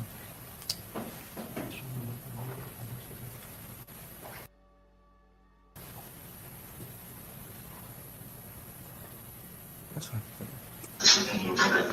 Because they don't come in at the same time.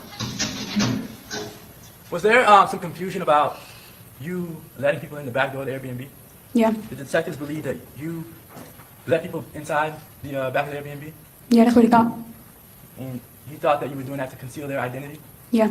How did they get in? Yeah, but this camera goes off every time somebody passes it, and in order to get in, you have to put in a code, and that code gets tracked on the app. I spoke to the owner of the Airbnb. Nobody else went in. How did they get in? Did you let them in another door?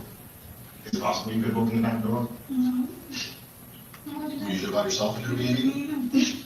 Well, it can't be you and Abby, because you're the only one that goes in the front door. Nobody else comes in that front. There's every single person that comes in that front door and uses that code. When you guys went out to McDonald's, did you go out the front door? No, no. Where did you go out the back door? Which door did you go out? Do you understand what I'm talking about? That you're the only one that went in the front door? Nobody else went in that front door? So how did Zay get inside if you were the only one in the front door? I did not. Huh? I don't know, I did not. No, I understand how you got in the front door. Yeah. How did anybody else get in? Because nobody else is on camera. Anybody else? Zay was with you, you stayed there, Yes, right? I did. He didn't go in the front door. I don't know, I did not. Zay didn't go in the front door. When he's asking you the question repeatedly, you understand what he's asking you. Yeah. Is he accepting what you're saying? No. When he does not accept what you're saying, do you get frustrated with him? Yeah. Are you showing that frustration? No, I'm kind of doing like Now, a, Mrs. Stain, don't leave the witness. Ask the next, rephrase your question. Are you showing the frustration? no, I'm just doing a nervous laugh. Was he inside with you? Yes, of course. Okay, Okay, but he didn't go in the front door. There's no accent there, so I don't know. Why did you say, did y'all ask him that? Who is him? Isaiah. Why did you say that? Because I mean, it's about him. Like, go ask him. I'm going in and put myself in.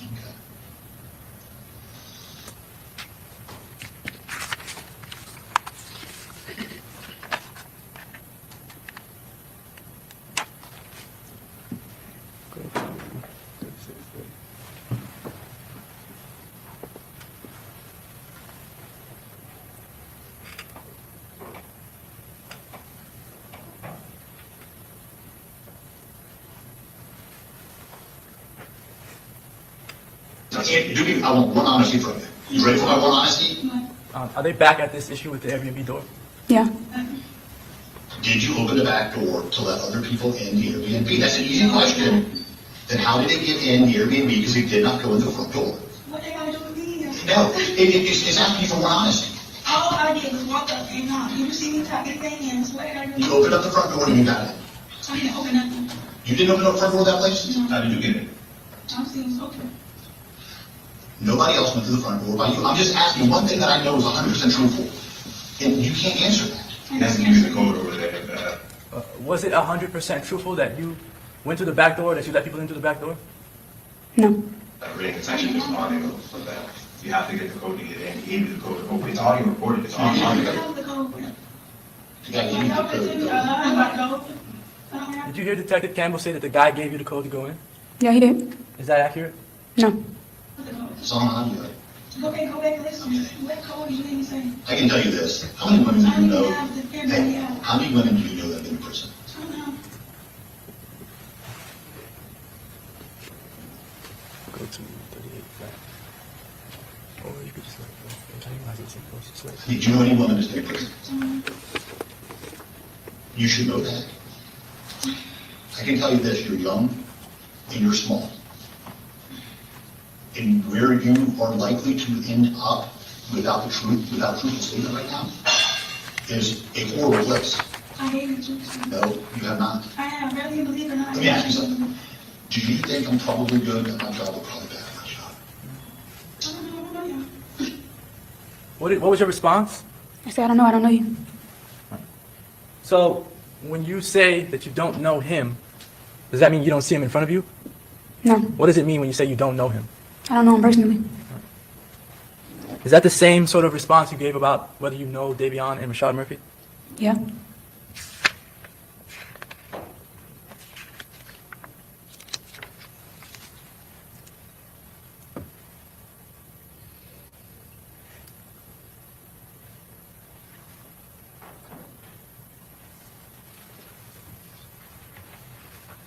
All right. There were some things during this interrogation that you said that were not accurate, were not truthful. Is that correct? Yes. All right. What were those things generally about? I mean, everything I didn't answer was about them. Who's them? The other co-defendants. All right. Did you have any concerns for your safety at this time that if you said something about another individual, it could come back on you? Yeah. Did any of the detectives at any point in time, whether it be on this video or otherwise, did they tell you that they would make sure that you were safe from anyone? No, they didn't. Obviously, were your parents present? No. Was anyone there to assist you? No.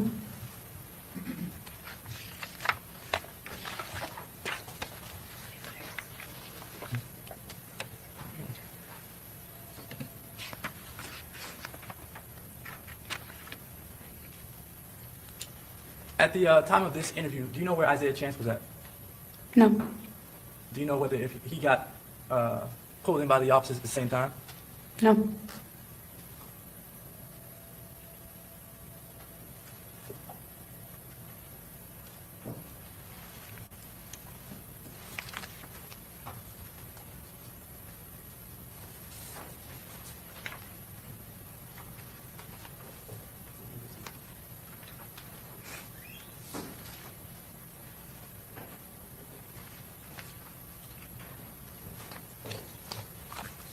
This ain't no shit you need to walk away from. The problem is you can't even say that you heard it all. You just weren't, it's in the passenger seat, ain't for the passenger seat. You talking to two grown men who've been in this range too long. Like, does that make sense to you? Does that make sense to you? If somebody told you I'm in a car with somebody, and you talking on the phone the whole time, and I hear that, you know what I'm saying? That makes sense to you? How does that make sense? I'm here, I am. I'm right here. I'm with you. This is the house. Boom. Hey, he just pulled up to the hotel. No. We'll drive around over time. Hey, park real quick. He's in the passenger seat. Aim for the passenger seat. Are you hearing that? First of all, was Isaiah Chance saying anything like that to you? No. Was he saying anything like that on the phone? No. Is that just the officer's assumption about what was happening? Yeah. When the officer here gets in your face, what do you feel? Aggravated. Are you hearing me say that? You didn't hear me say that? What did you tell him? I said, no, I'm kind of zoned out. It's a game changer. It's a game changer. And it's sad, man. And it's sad because this isn't a game. This is real life. It's happening right now. This is real life. This ain't no TV shit. This ain't no shit you need to walk away from. The problem is you can't even say that you heard it all. You just weren't part of it. You can't even say that to us. When the officers asked if you went down to Tampa with anyone other than Isaiah Chance, did you tell them that you went with his little brother? Yeah. All right. And at the time, did you know his name? No. Did they show you a photograph of the little brother? Yeah, they did. Did the photograph look like him initially? No, not at first. Why not? I mean, I remember him having bushy hair, and he showed me a whole different picture, so I said no. And you drove down with this individual, Sean Gathright, from Jacksonville to Tampa? Yeah. All right, were you staring at his face the entire time you were driving down? No. Where were you at? In backseat? And were you looking at his, were you trying to look at his face while you were driving down? Not really. When you got to the Airbnb, did you and him hang out inside the Airbnb face to face? No. Did he go to McDonald's with you? No. Were you at Teasers with Sean Gathright at any point in time? No. And Sean Gathright, did he ride back to Jacksonville with you? No.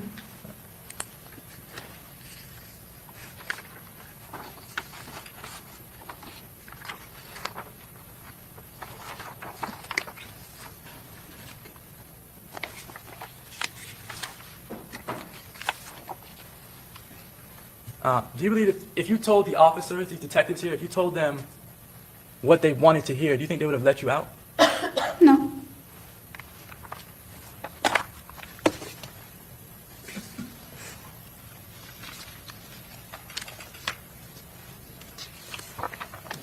All right, Miss Andrews, are you still in a relationship with Isaiah Chance? I mean, he may think that. I never broke up with him. When you say he may think that, what do you mean by that? Like, we just got arrested. Nobody broke up with each other. None of that. All right. Are you personally in a relationship with Isaiah Chance? No. I don't have any other questions. Okay, very good. Members of the jury, it's noon. We're going to go ahead and take a lunch recess, okay? Is 45 minutes good enough for you guys? Okay, 45 minutes it is, all right? So be back here at 12:45, and we will continue the trial, all right? Thank you. All rise.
Can I get some of the, no, the one you're at council table? I was at the other one getting the exhibits. Yeah. Thank you. Or is that yours? Okay. Ouch. That was it. Thank you.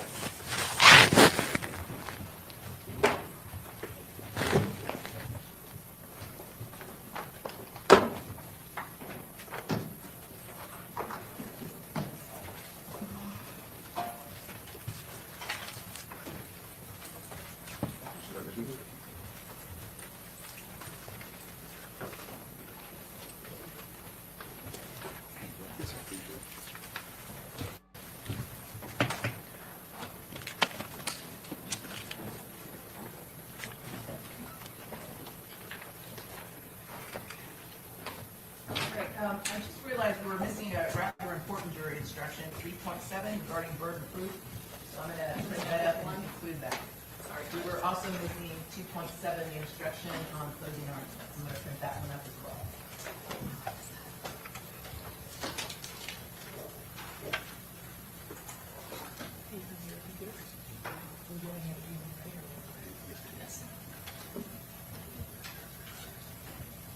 I'm going to print a couple things up and then we'll be going.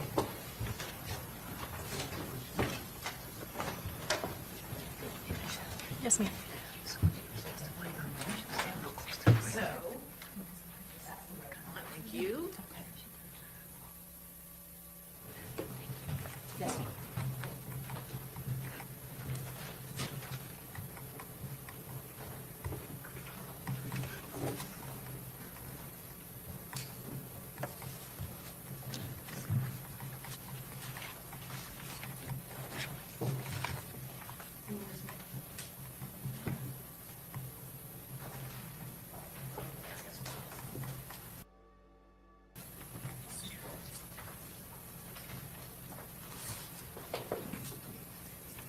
Okay, they have been deliberating for about an hour and 40 minutes, and they are still deliberating. They have not gone home at this time.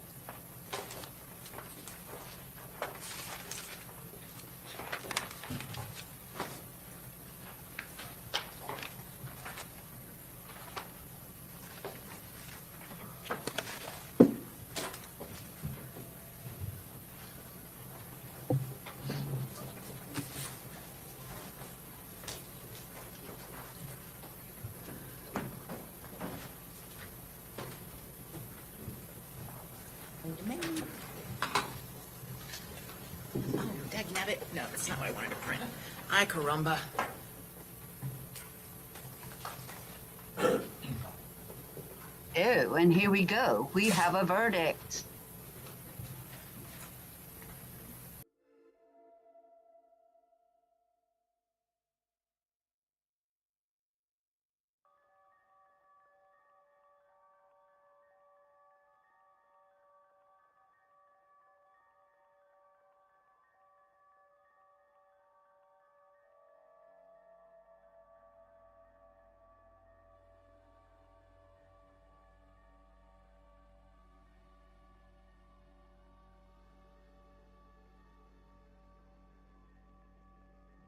Ask them.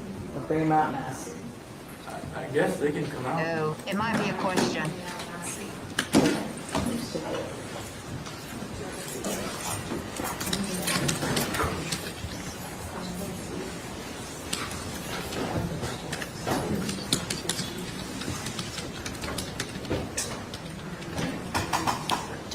Looks like they got a question, not a verdict. Question. was just canceled, right? That wasn't heard by somebody else? Correct. Okay. Yeah. Jill's just confirming.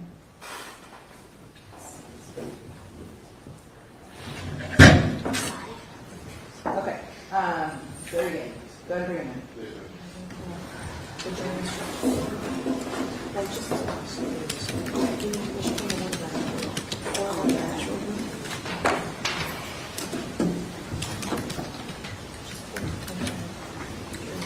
Guys, I don't know if it's a real question, but we're gonna find out, okay? This is live, happening right now. We're all caught up. This is live, happening right now.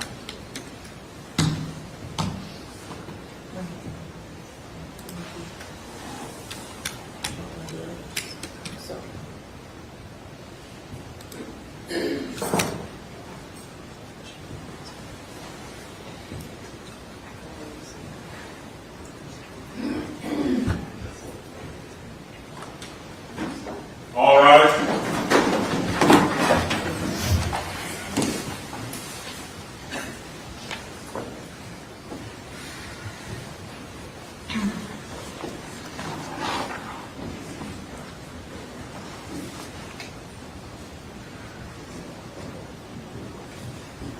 Okay, very good. Welcome back, and I've received the following communication from the jury.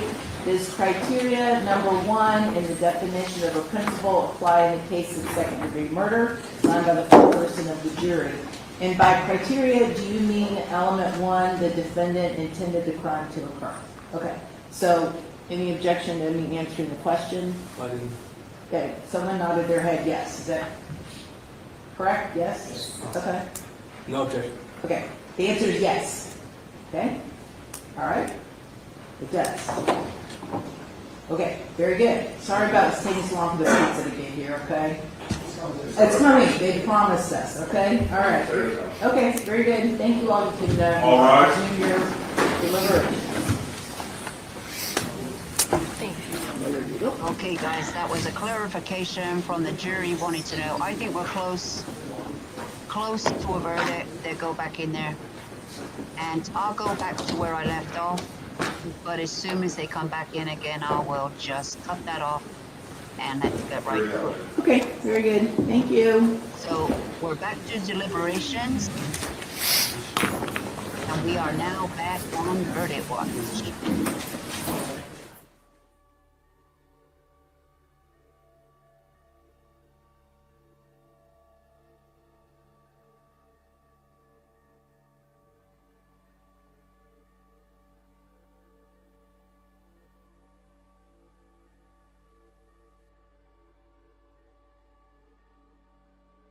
Now I've got to go back to see where I was.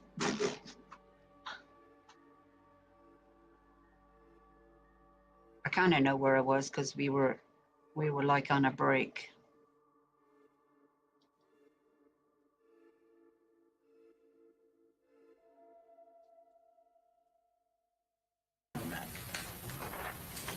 I This want is to what thank you happened for your attention during this trial. after she Please got off pay the attention stand. to the instructions I'm about to give you. Alicia Andrews, the defendant in this case, has been accused of the crimes of murder in Some the people first like this degree part, and some people don't. conspiracy to commit murder in the first degree. I don't. In considering the evidence, you should consider the possibility that although the evidence may not convince you that the defendant committed the main crimes of which she is accused, there may be evidence that she committed other acts that would constitute lesser included crimes. Therefore, if you decide that the main accusation has not been proved beyond a reasonable doubt, you will next need to decide if the defendant is guilty of any lesser included crime. The lesser crimes indicated in the definition of first-degree murder are second-degree murder and manslaughter. There are no lesser crimes indicated in the definition of conspiracy to commit first-degree murder. Alicia Andrews is accused of murder in the first degree and conspiracy to commit murder in the first degree in counts 1 and 2. Murder in the first degree includes the lesser crimes of murder in the second degree and manslaughter, all of which are unlawful. However, a killing that is excusable or was committed by the use of justifiable deadly force is lawful. If you find that Charles Jones was killed by Alicia Andrews, you will then consider the circumstances surrounding the killing in deciding if the killing was murder in the first degree, murder in the second degree, or manslaughter, or whether the killing was excusable or resulted from justifiable use of deadly force. Justifiable homicide. The killing of a human being is justifiable homicide and lawful if necessarily done while resisting an attempt to murder or commit a felony upon the defendant, or to commit a felony in any dwelling house in which the defendant was at the time of the killing. Excusable homicide. The killing of a human being is excusable and therefore lawful under any one of the following 3 circumstances. 1, when the killing is committed by accident and misfortune in doing any lawful act by lawful means with usual ordinary caution and without any unlawful intent. Or 2, when the killing occurs by accident and misfortune in the heat of passion upon any sudden and sufficient provocation. Or 3, when the killing is committed by accident and misfortune resulting from a sudden combat if a dangerous weapon is not used and the killing is not done in a cruel or unusual manner. Dangerous weapon is any weapon that, taking into account the manner in which it is used, is likely to produce death or great bodily harm. I now instruct you on the circumstances that must be proved before Alicia Andrews may be found guilty of murder in the first degree or any lesser included crime. Murder in the first degree, count 1. To prove the crime of first degree premeditated murder, the state must prove the following 3 elements beyond a reasonable doubt. Number 1, Charles Jones is dead. 2, the death was caused by the criminal act of Alicia Andrews. 3, there was a premeditated killing of Charles Jones. An act includes a series of related actions arising from and performed pursuant to a single design or purpose. Killing with premeditation is killing after consciously deciding to do so. The decision must be present in the mind at the time of the killing. The law does not fix the exact period of time that must pass between the formation of the premeditated intent to kill and the killing. The period of time must be long enough to allow reflection by the defendant. The premeditated intent to kill must be formed before the killing. The question of premeditation is a question of fact to be determined by you from the evidence. It will be sufficient proof of premeditation if the circumstances of the killing and the conduct of the accused convince you beyond a reasonable doubt of the existence of premeditation at the time of the killing. Second-degree murder, lesser as to count 1. To prove the crime of second-degree murder, the state must prove the following 3 elements beyond a reasonable doubt. Number 1, Charles Jones is dead. 2, the death was caused by the criminal act of Alicia Andrews. 3, there was an unlawful killing of the victim by an act eminently dangerous to another and demonstrating a depraved mind without regard for human life. An act includes a series of related actions arising from and performed pursuant to a single design or purpose. An act is eminently dangerous to another in demonstrating a depraved mind if it is an act or series of acts that 1, a person of ordinary judgment would know is reasonably certain to kill or do serious bodily injury to another, and 2, is done from ill will, hatred, spite, or an evil intent, and 3, is of such a nature that the act itself indicates an indifference to human life. In order to convict of second-degree murder, it is not necessary for the state to prove the defendant had an intent to cause death. Manslaughter, lesser as to count 1. To prove the crime of manslaughter, the state must prove the following 2 elements beyond a reasonable doubt. Number 1, Charles Jones is dead.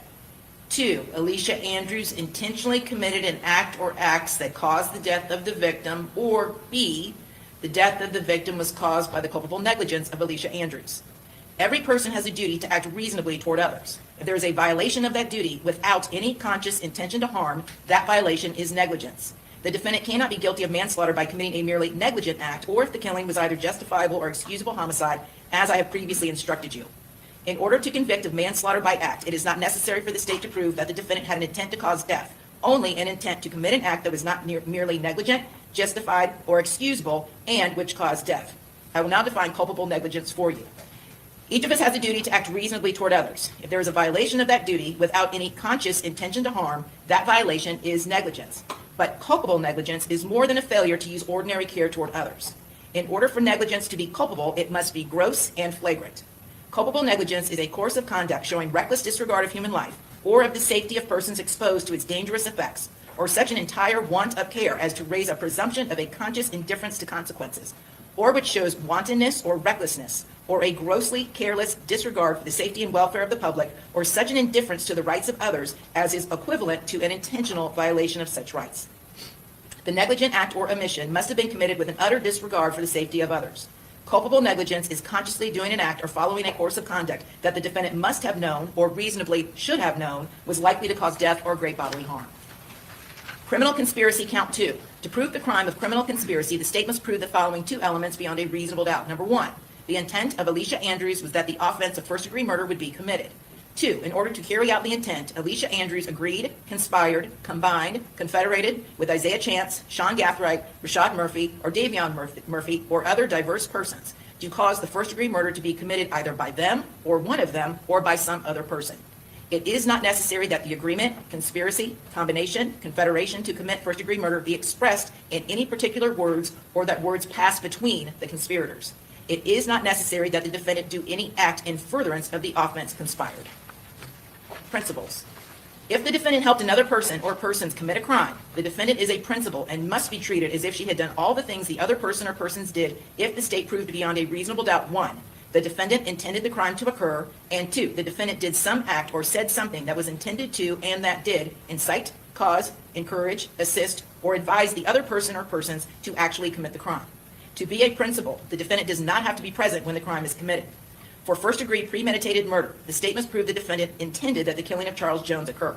For second-degree murder, it is not necessary for the state to prove the defendant intended the death of Charles Jones. It is not necessary for a principal to know every detail of how a first-degree murder or any lesser degree of first-degree murder will be committed, as long as the principal intended the first-degree murder or lesser degree of first-degree murder to occur, and did some act or said something that was intended to help and did help the first-degree murder or lesser degree of first-degree murder to occur. To be found guilty of first-degree murder with a firearm or any lesser degree of first-degree murder with a firearm or weapon as a principal, it is not necessary for the state to prove a defendant knew another participant of the first-degree murder or any lesser degree of first-degree murder would be or was armed. For count 1 of the indictment, the state must prove that the crime was committed on June 23, 2024, between 1:40 a.m. and 7:40 a.m. Eastern Standard Time within a 3-mile radius of 11606 McKinley Drive, Tampa, County of Hillsborough, State of Florida. For count 2 of the indictment, the state must prove that the crime was committed between June 21, 2024 and June 23, 2024. The place where crime 2 of the indictment occurred was within a 10-mile radius of Interstate Center Drive and Clark Road, Jacksonville County of Duval, State of Florida. and or within a 3-mile radius of 13751 Victoria Lakes Drive, Jacksonville, County of Duval, State of Florida, and or within a 10-mile radius of 301 Caravan Circle, Jacksonville, County of Duval, State of Florida, and or within a 3-mile radius of 3703 Gazebo Pond Lane, Tampa, County of Hillsborough, State of Florida, and or within a 3-mile radius of 4819 East Bush Boulevard, Tampa, County of Hillsborough, State of Florida, and or within a 3-mile radius of 9700 North Nebraska Avenue, Tampa, County of Hillsborough, State of Florida, and or within a 3-mile radius of 11606 McKinley Drive, Tampa, County of Hillsborough, State of Florida. All right, State, you wish to proceed forward with your closing argument. Yes, Your Honor, may I please support defense counsel?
Drill raps on Instagram, on YouTube. He had millions of hits and followers. He was well known in Jacksonville. They hunted him, they stalked him, they found him, they targeted him, and they gunned him down. That is the only reason all 5 of those individuals were here in Tampa, Florida on June 22nd, and then the early morning hours of June 23rd of 2024. The defendant, Alicia Andrews, seated over there, along with her fellow co-defendants, her fellow co-conspirators, Rashad Murphy, Davian Murphy, Sean Gathright, and her boyfriend, Isaiah Chance. That is the only reason they came down to Tampa, was for that one specific purpose, to hunt and gun down Charles Jones. This was a rival gang war that has been going on in Jacksonville for years and years. You have seen those drill rap videos. You have seen the type of videos that they are. And Charles Jones came down to Tampa to celebrate his birthday with friends. Charles Jones had posted online drill rap videos disrespecting the other side, disrespecting ATK, disrespecting members of 1200. And the other side did the same thing. You saw those videos from Young and Ace, and the ones produced from ATK, and the ones produced by 1200. Both sides made fun of other members that have been gunned down in this horrific gang war that has been going on in Jacksonville for years. And one of the songs that Charles Jones made was When I See You, specifically making fun of the town center shooting where Young and Ace was shot and his little brother killed, and 2 other members of their group were killed, including someone who went by the name of 23, who was close to Isaiah Chance, the defendant's boyfriend of over 3 years. They had had intimate conversations about this rival gang war that had occurred. Overruled. They had had, the evidence shows, her messaging on her phone shows that she had had conversations with Charles Jones where she had been told by him about these deaths. They discussed the town center and how he could not go there anymore because what had happened at the town center. That is where 23 was killed. That is where Young and Ace was shot multiple times. There had been conversations on October 8th between her and her boyfriend, Charles Jones. You know what happened on October 7th. Charles Jones was shot. There was an attempt on his life in Jacksonville. And you have seen ballistic evidence in this case that ties the people in this murder and this conspiracy directly to the attempt on his life in October of 2023. Sean Gathright, who is the arms person, who is the arms supply person, who supplies the weapons, who has the weapons and takes them away and transports them in the Chevy Impala and then transports them in the Toyota 4Runner and then eventually to his house. When he gets stopped in that Toyota 4Runner, there are rifle shell casings that are tested and compared to the shell casings that are collected from the October 2023 attempted murder, aggravated battery of Charles Jones that happens in Jacksonville, Florida. And it is the same gun that fires those shell casings, the one that are found in SeanGathright's vehicle and the ones that are found at the attempted murder scene of Charles Jones in October and 2023. They tried to kill him before and were not successful. And you heard that Charles Jones got on the internet and posted a video on the internet and taunted them after it happened, saying that they didn't get him. They planned to murder him, and this time they were not going to miss. This is a well-orchestrated, planned, first-degree, premeditated murder. State's Exhibit 22. This is at the Home to Suites, and we put many clips together, but this is Charles Jones, and this is his black Dodge Charger parked in front of the Home to Suites, and his girlfriend is behind him in her car. And you can clearly see that he is seated in the front passenger seat of that Dodge Charger. In the second clip, you're going to see at this location, this is the first time that black Chevy Impala carrying 3 armed and covered gunmen pull into that parking lot, and they don't go in front of where Charles Jones' vehicle is. You see them turn to the right. They are avoiding the line of sight of Charles Jones. They want to make sure that they get him. They never pull into the line of sight of Charles Jones and his party. Charles Jones now is laying in that front passenger seat with his feet up. The next clip that you see in State's Exhibit 22 is of the car pulling up of his friend. That's Typhon McCrae, and in his vehicle is Camilla Bentley and Aaliyah Albritton. They pull up next. That's the next thing that happens in the sequence of events. The black Chevy Impala has already pulled in. It is now circling the parking lot so it can stay out of view.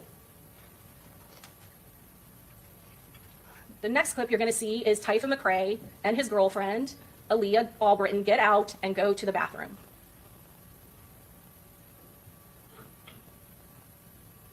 Camilla Bentley gets into the front passenger seat. The next sequence is the silver Chevy Cruze. We all know who is in the silver Chevy Cruze.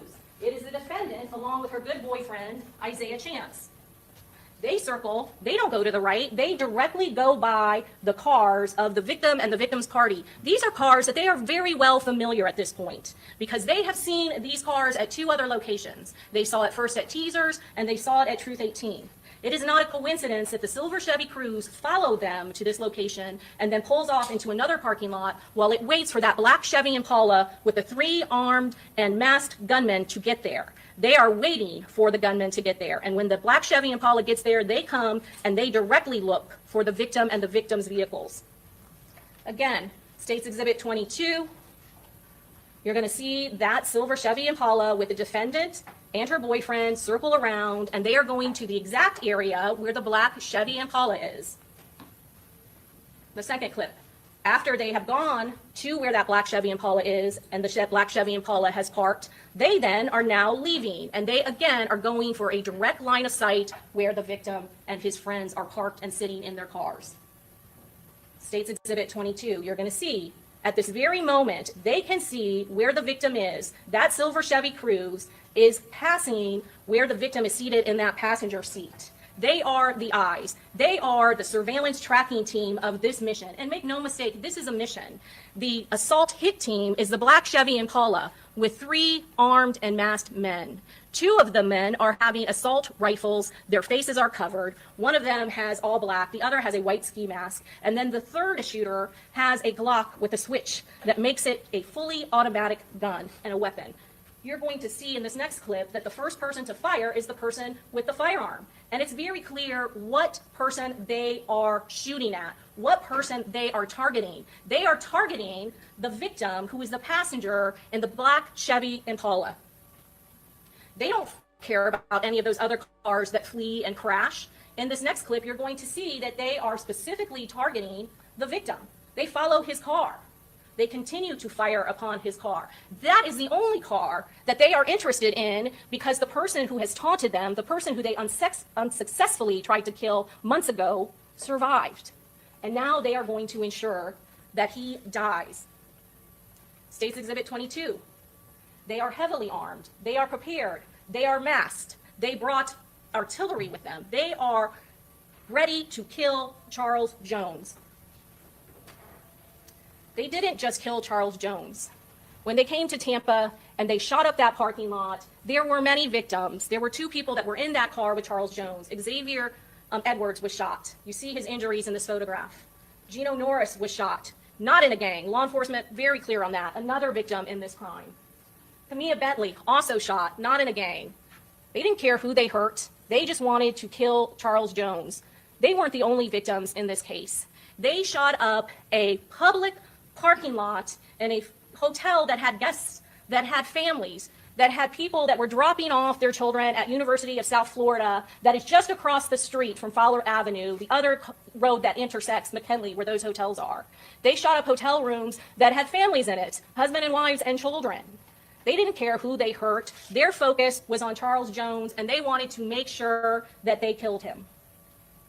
In order to prove murder in the first degree, the judge just read to you what those instructions are. This is what the state has to prove, that Charles Jones is dead. That element, we only have to prove 3 elements beyond and to the exclusion of reasonable doubt. Charles Jones is dead. That has been proved beyond a reasonable doubt. The death was caused by the criminal act of Alicia Andrews. That has been proven beyond a reasonable doubt. There is a mountain of evidence, and we're going to talk about the principal instruction, because she is a principal to this crime, and you treat her as if she had done everything her fellow co-defendants did. You put her in exactly the same shoes. She is criminally responsible for everything that her fellow co-defendants did in this particular case, and that there was a premeditated killing of Charles Jones. An act includes a series or related actions arising from and performed pursuant to a single design or purpose. Killing with premeditation is a killing after consciously deciding to do so. The decision must be present in the mind at the time of the killing. The law does not fix the exact period of time that must pass between the formation of the premeditated intent to kill and the killing. The period of time must be long enough to allow reflection by the defendant. The premeditated intent to kill must be formed before the killing. Premeditation can happen in seconds. There is no fixed time. There just has to be a conscious reflection by the defendant, where they reflect upon it and form that premeditated intent to kill. We are well beyond that in this case. This is a planned first-degree murder. Before they even got into that black Chevy Impala, they had planned to do this. They had got weapons together. They knew what sort of equipment they wanted. Not only did they have the type of weapons that fire rapidly, they intended to get away with this murder. They got brass catchers. They put those on the AR rifles, and none of the brass, none of the spent shell casings were left behind because they were collected. That is sophistication. That are people that planned to commit this crime and planned to get away with it. The question of premeditation is a question of fact to be determined by you as jurors.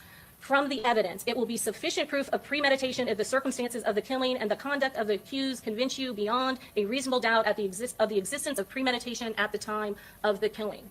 The proof in this case is overwhelming, and you can see it yourself. Those videos are evidence. It is direct evidence. It is captured on video for all of you to see it. You saw what happened. You saw that they tracked and they stalked and they hunted that victim down in Florida and here in Tampa. He posted where he was going to be on his Instagram. She follows his Instagram. She doesn't like him. It's clear from her messages that she does not like Charles Jones. Why in the world would she need to follow him? She follows his Instagram. And on Instagram, well before he came to Florida, over 7 days before he came, he is posting that he is going to be at Teasers on June 22nd between 8 and 3 a.m. He also posts that he is going to be at Teasers on June 22nd. He is posting exactly where he is going to be. That is the reason why they are coming to Tampa on June 22nd of 2024. That is the only reason that they are coming to Tampa. She books that Airbnb. She does it on June 21st of 2024. She is trying to book the Airbnb. She's not the actual one that books it because the co-defendant, Rashad Murphy, ends up doing it. This falls through. But it is clear that she is in the loop. It is clear that she is participating. She is the first one that tries to book the Airbnb in Tampa. It's very clear. This happens on June 21st of 2024. We had Detective Ramos say to you exactly where she was when she did that. The judge read to you the date of the crime, and for count 2, for the conspiracy count, the dates that we have to prove are between June 21st and June 23rd of 2024. And there are several locations that are involved in the conspiracy, but the first one is where she is located when she sends this. And she is not with the defendant, Isaiah Chance. Isaiah Chance is miles away on his own device, nowhere near her, when she herself is trying to book all of them in an Airbnb. And there is a reason why they have her booking the Airbnb. There is a reason why, when she doesn't get the Airbnb, that Rashad Murphy uses the shared phone that he does of his girlfriend, Charmaine Steiger. Because when Foolio, when Charles Jones gets killed, who do you think the primary suspects are going to be?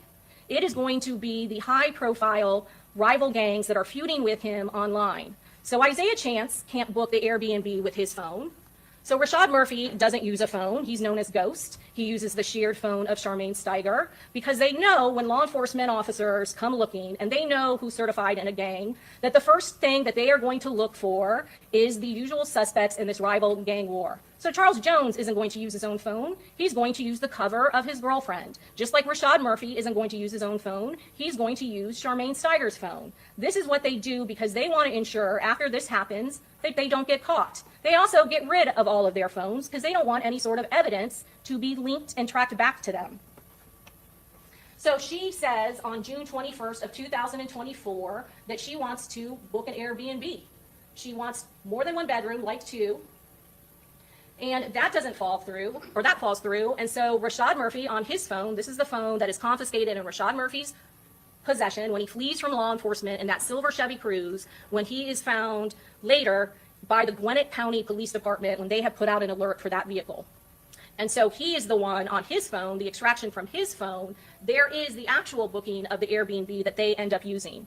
And it is no mistake, it is no coincidence that this Airbnb on Gazebo Pond Lane is within miles, just a couple of miles of where Charles Jones, the victim in this case, is shot and killed. It is in no coincidence that that Airbnb is only within a couple miles of the two very clubs that he is going to be performing at or going to be at in Tampa, at Teasers and at Truth 18. And so the other location for count 2 of the indictment that we have to prove is that it was within a 10-mile radius of both Truth 18 and of Teasers. And those addresses are both in here listed as well, 4819 East Bush Boulevard, as well as 9700 North Nebraska Avenue. Both of those locations are within Hillsborough County. The other address as part of this conspiracy is the Airbnb itself, that they were within a 3-mile radius of 3703 Gazebo Pond Lane, Tampa, Florida, County of Hillsborough. And the last and final address of that conspiracy is 11606 McKinley Drive, which is the address of the Home to Suites, as well as the address of Rashad Murphy, that phone, when this Airbnb is booked. And that is another Jacksonville address that you will see on this date of the crime, where it says, sorry, I'm going to go to the address, 301 Caravan Circle, Jacksonville County, also state of Florida. And the final one is the house of Sean Gathright, 13751 Victoria Lakes Drive, Circle, Jacksonville County, Jacksonville, Florida, also County of Duval. Those are all the addresses of where acts that occurred in this conspiracy. And that is what we have to prove, and that is what we have proven. That is why Detective Ramos testified to exactly where this device was when they sent out this request to book the Airbnb and had it confirmed. And he had to send his driver's license in order to secure and book that Airbnb. You have seen the search warrant that was executed on Sean Gathwright's house afterwards. And these firearms, there were 2 assault rifles that were taken. And they were collected and they were sent to the Florida Department of Law Enforcement for testing. You saw the brass catchers, evidence in this case. All of this leads back to this first-degree premeditated murder and conspiracy to kill Charles Jones. What you saw in the video, the type of firearms that were used in this case, 2 of the shooters had assault rifles that had brass catchers on it, and they lead directly back to Sean Gathwright. His path was followed. We know where he went in the black Chevy Impala after leaving that Airbnb. There is video evidence of all 4 defendants, Davion Murphy, Isaiah Chance, Sean Gathwright, and Alicia Andrews all were at that Tampa Airbnb. The only one who wasn't was Rashad Murphy. But because he took an Uber, we know he was at that Tampa Airbnb as well, because we see the Uber dropping them all off at Sean Gathwright's house. And you heard the testimony from the Uber driver, and he testified that the 3 people that he picked up at that Airbnb are the exact same 3 people that he dropped off. And then after we see Sean Gathwright leave, he's the one that takes the Chevy Impala to his grandmother's house in Auburndale. And then he switches vehicles because, again, he does not want to be caught driving the vehicle that contains the 3 shooters who gunned down Charles Jones in Jacksonville, Florida. So he switches vehicles. He leaves that vehicle at Grandma's house. And what does he do? He wipes down the entire car. He is getting rid of fingerprints. He wants to make it look like none of his friends were in that vehicle. They are very smart. They are very sophisticated. Those two shell casings, they are not from rifles. They were not fired by the guns that had those brass catchers on it. What those are 9mm shell casings. The only casings that were left here at this homicide was 9mm. That firearm that had the switch that made it fully automatic, the one that you saw in State's Exhibit 22, the first gunman to fire directly at the windshield of the victim's vehicle, was a firearm. It was a 9mm, and it unloaded 31 shell casings onto the ground at that homicide scene where Charles Jones was murdered. And all of those shell casings were recovered. And you heard how 30 of them, they tried to get DNA off of them, were packaged specially and sent off to ATF. One of them was kept for Tampa Police Department to submit for analysis and comparison. And they did. They compared it to these two spent shell casings in the safe of Sean Gathwright's house. And they are a ballistic match. You heard from Amara Drew. She testified that she compared both of those shell casings to the one that was found at the murder scene and retained by Tampa Police Department for testing. And the same firearm that fired those two shell casings that were ejected out of the 9mm are a match and ballistically identified to the same gun that was shot that you saw on that video, State's Exhibit 22, firing into the windshield of Charles Jones's car. You also heard about the spent shell casings that were recovered from Jacksonville, from the Toyota 4Runner of Sean Gathwright. Remember all of those shell casings that were collected. State's Exhibit 50 and State's Exhibit 49A through I. Both of those shell casings were collected and submitted to the Florida Department of Law Enforcement. Some were from the Toyota 4Runner in that box. Do you remember the photograph of the box? And then they went and they retained from the Jacksonville Sheriff's Office the shell casings that were recovered from the October 7th, 2023 attempted murder of Charles Jones. And they compared those shell casings. And those shell casings, again, analyzed by Amara Drew, and they were matched, ballistically matched to the same firearm. They both were shot by the same assault rifle. The other part of the ballistic evidence that you heard about were the fragments that were recovered from the medical examiner's office. And they were sent to the Florida Department of Law Enforcement to be compared against the two rifles, the two assault rifles that were collected in this case from that safe in Sean Gathwright's house. And what Amara Drew could tell you is from that fragment that one of them was found that it did not shoot that projectile. So one of them did. The other one was inconclusive, and that meant there wasn't enough detail on that projectile, that fragment that was found in the victim's body to say that it was or to say that it wasn't. So those two assault rifles absolutely can be the assault rifles that were used in this case. They matched the appearance. They have the brass catchers on them that we saw was used in this crime. And because we don't have any spent casings, which again is part of their plan to make it difficult to link the firearms to this case, we cannot compare brass casings because there were none left at the scene. But there is definitely evidence in that scene in Sean Gathwright's house that are connected, and those are those 9mm that were found in that safe along with those two AR rifles. That is why you heard from Amara Drew, and that is why all of that evidence was brought down from Jacksonville, because it ties these defendants to the homicide here in Tampa and the attempted homicide of the victim in 2023. These were all of the type of ammunition that was consistent and capable of being fired in those assault rifles, also found in Sean Gathwright's home. And when we talk about planning and conspiracy, what we're talking about, we have the video evidence to prove and show all of it, just how well coordinated. Not only was it planned ahead of time, not only did they talk about it ahead of time, there was coordination each and every time.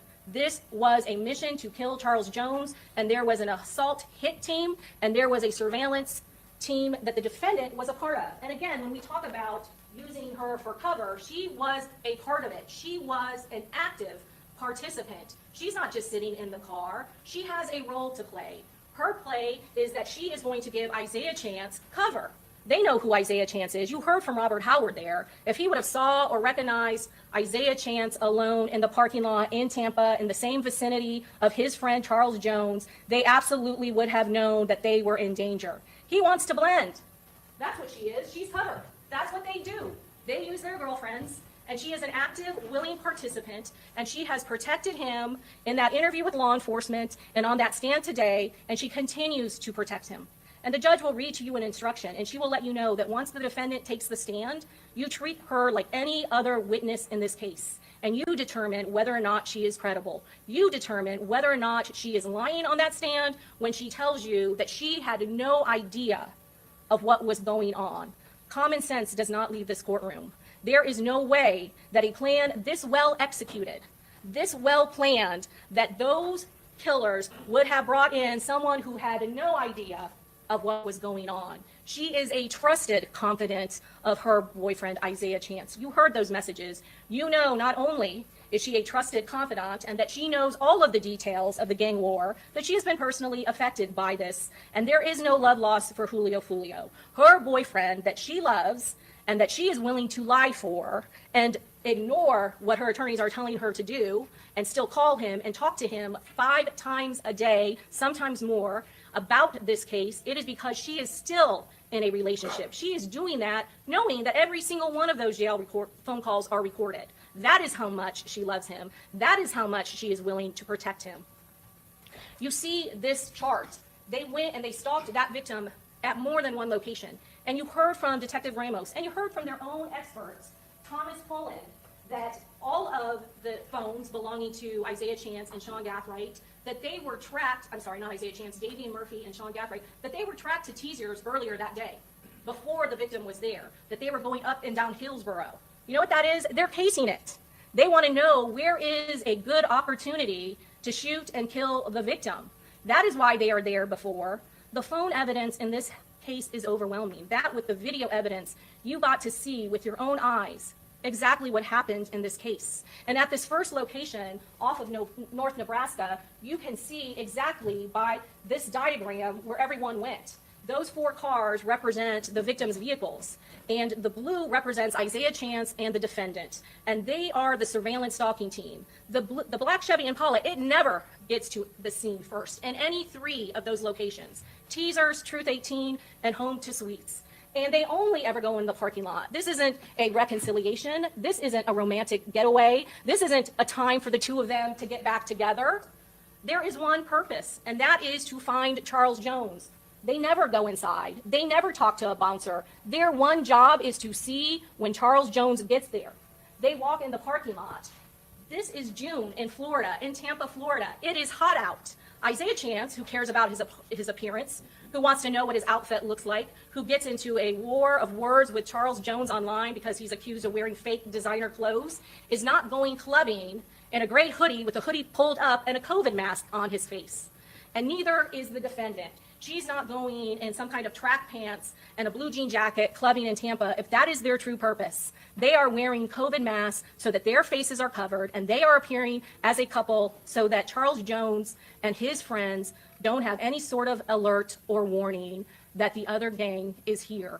And the people in the black Chevy Impala never get out because they absolutely know who Rashad and Davian Murphy are. They never get out until they are ready and they know that Charles Jones are in their sights. And it is only after the silver Chevy Cruze gets there and park. And that club is packed. They have to leave. They have to circle around the parking lot because that parking lot is packed. It doesn't matter that her boyfriend doesn't like a packed club. If that were the case, they would have never even pulled in. They are there for one purpose, and that is to get eyes on the victim. And the video shows it. There is no doubt that is what happens.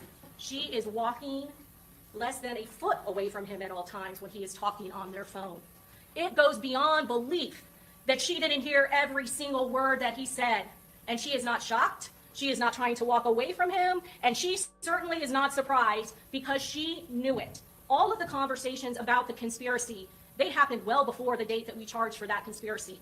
And you know it did. You know with your common sense that this was talked about at many locations, at many times, and many different places that we have never alleged and we will never be able to bring to you.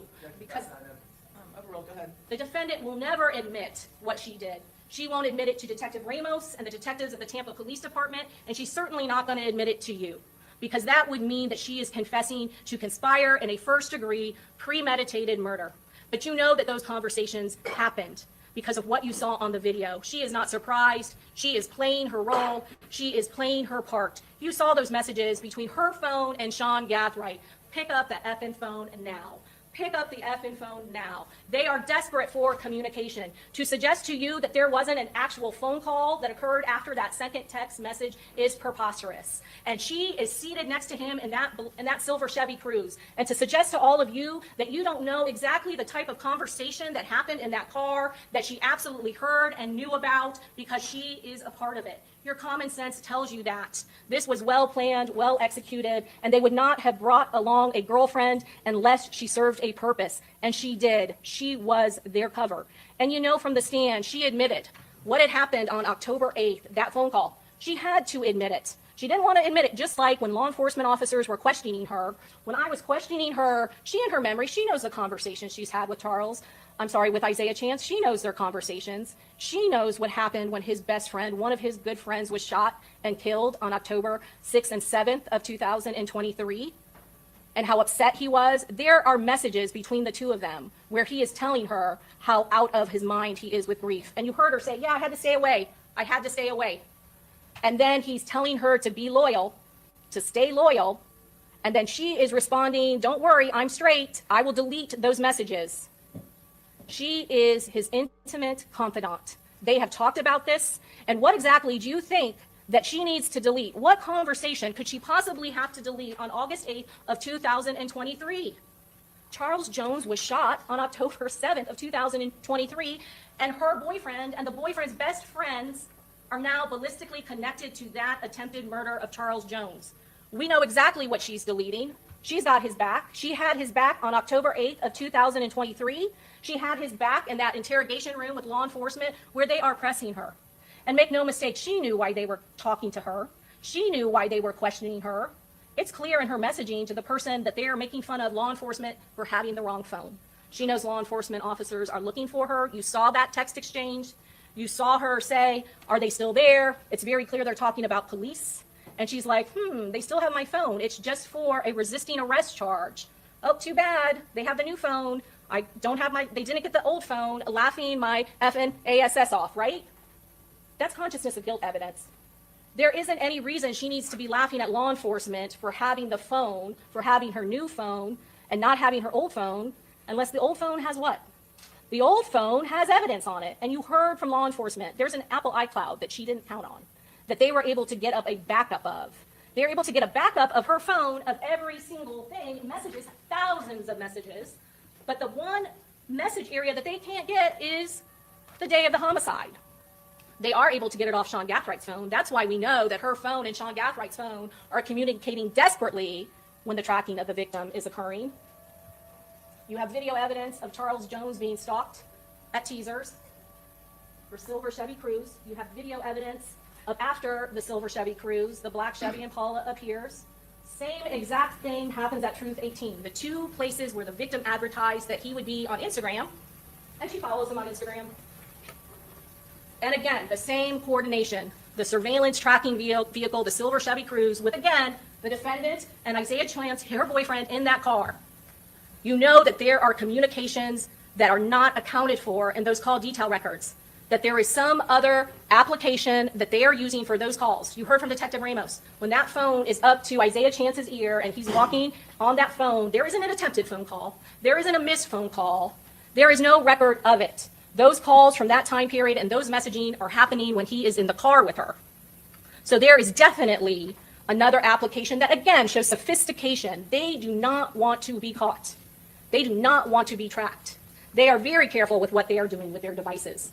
You heard from their own expert that Davion Murphy and Isaiah Chance, they're not using their phones during the time of the homicide. And again, the same stalking that happens. The victim and his entourage get there, they go inside the club, and again, we have the blue being designated by the silver Chevy Cruze and the defendant and her boyfriend.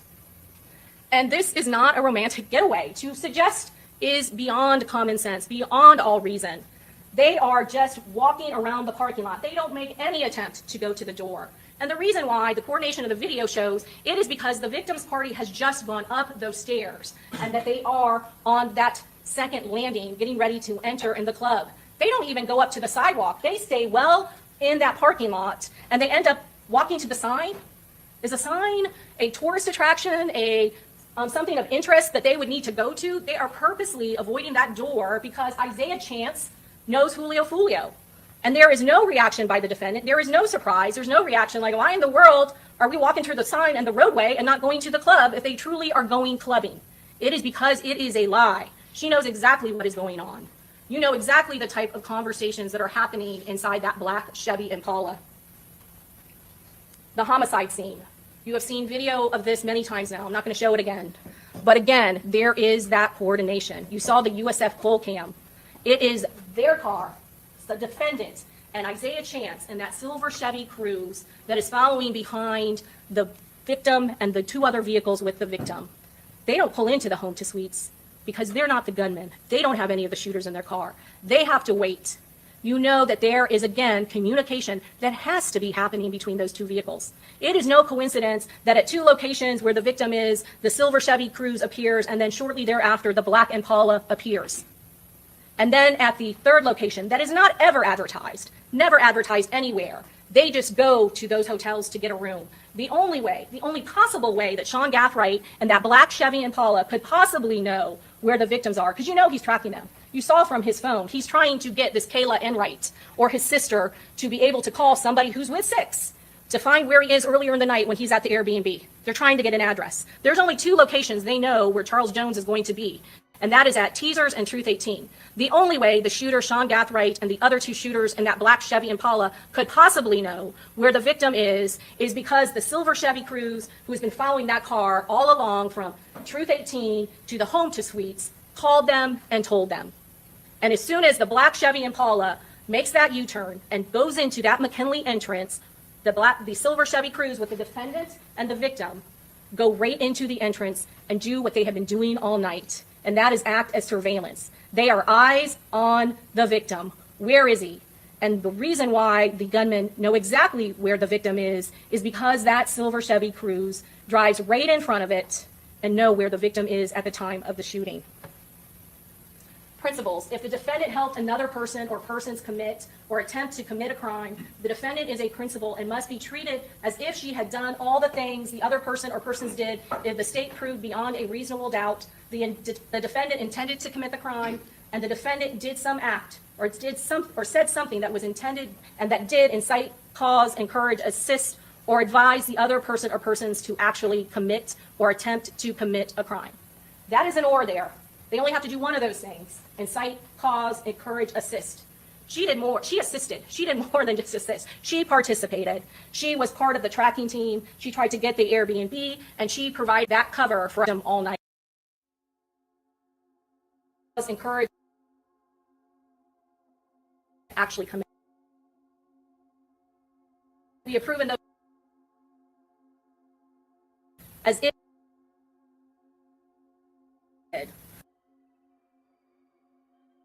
Chance did, Davian Murphy,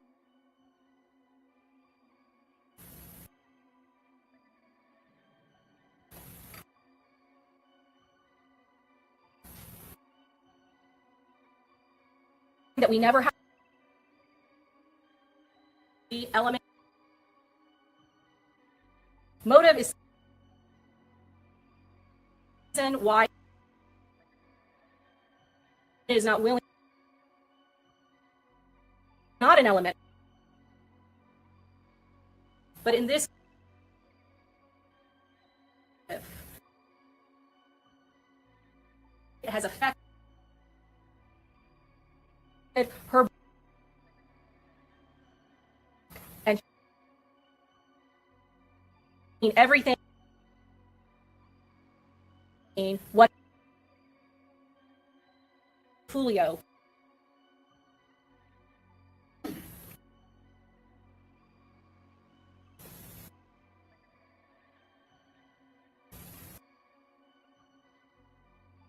in this case, and what bill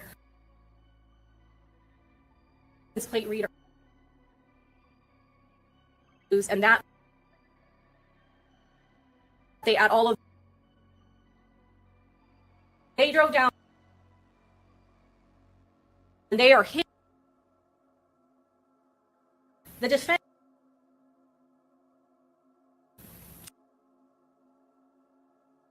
because a prove intent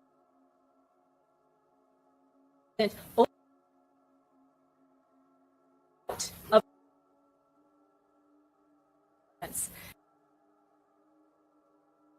aids prosecution who purposely lies to law enforcement officers to evade getting caught. That is called consciousness of guilt evidence. There is a reason why a person lies to law enforcement. That is called consciousness of guilt, and that is evidence of her intent. If she truly knew nothing about this incident, if she truly was an innocent bystander, then the truth will set you free. If she would have provided law enforcement officers all of the information and been honest with them, then that would have shown that she had nothing to hide, that she was not involved in this, and she would have no reason to lie. If she truly didn't know what her boyfriend and their friends were doing, there would be no reason to lie. The interview would look a lot different. It would look like, I literally was just there with my boyfriend. This is what his name is. This is who he was with. This is where we came from. Yes, there were 3 other people there. I don't know how they got there. What else can I tell you? I don't know because why. you heard law enforcement. They know that she has not been in trouble before, and they are pressing her, and they are trying to impart to her the seriousness of the allegation and the proof against her. They already have the video footage. They already have her phone. They already know her involvement at the Airbnb. But there is lie after lie after lie, just like she did on that stand in this courtroom today.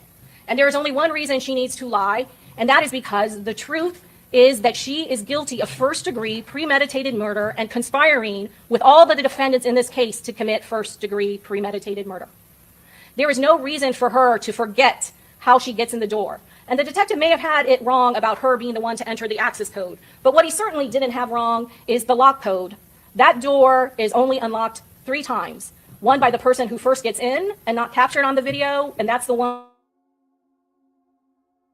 where you just see her walk in, because whoever, whether it was Isaiah Chance or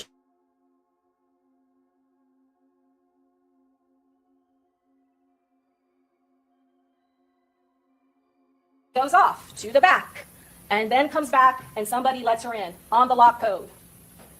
Then there is a lock code where it is open as if somebody is checking to make sure the lock is closed, but they don't open the door. No video footage of that. No other video footage from that night of her going to the McDonald's. She leaves to go to the McDonald's. She comes back. She leaves with all of her co-defendants to hunt down Charles Jones, and she comes back. Why in the world does she have to lie to law enforcement that she's using a back door?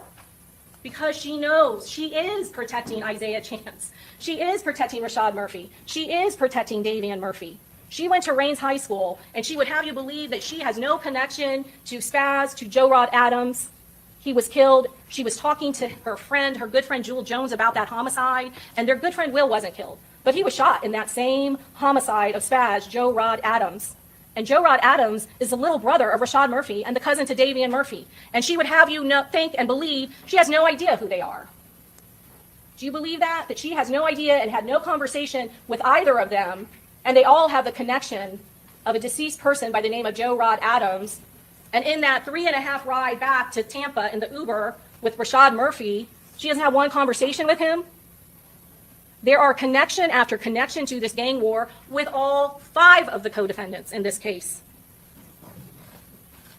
This Airbnb, she is lying to law enforcement about it because she is a part of it. She is in the loop, and she is covering for all of them.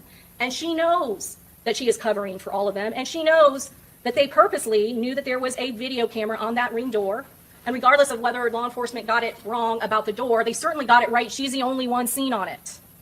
Why in the world, if people are there on a just romantic reconciliation to get back together, when you have bags to unload and you are there for lawful purposes on vacation, you would park in the 2 spots designated for the apartment with the easiest way to carry bags in?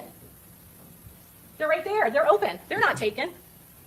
That is because they don't want to be seen on a ring camera in Tampa, less than 2 miles from the homicide scene, unloading those large, heavy bags that you saw Isaiah Chance and Sean Gathright load into that black Impala. They have to make sure nobody is seen on camera, and they go around to the back and go through a backyard, not even a walkway, through some grass to get to a back sliding door because they are all there to commit a crime. Again, she's covered. She's not involved in the gang. She can be seen on the ring camera. They can use her phone.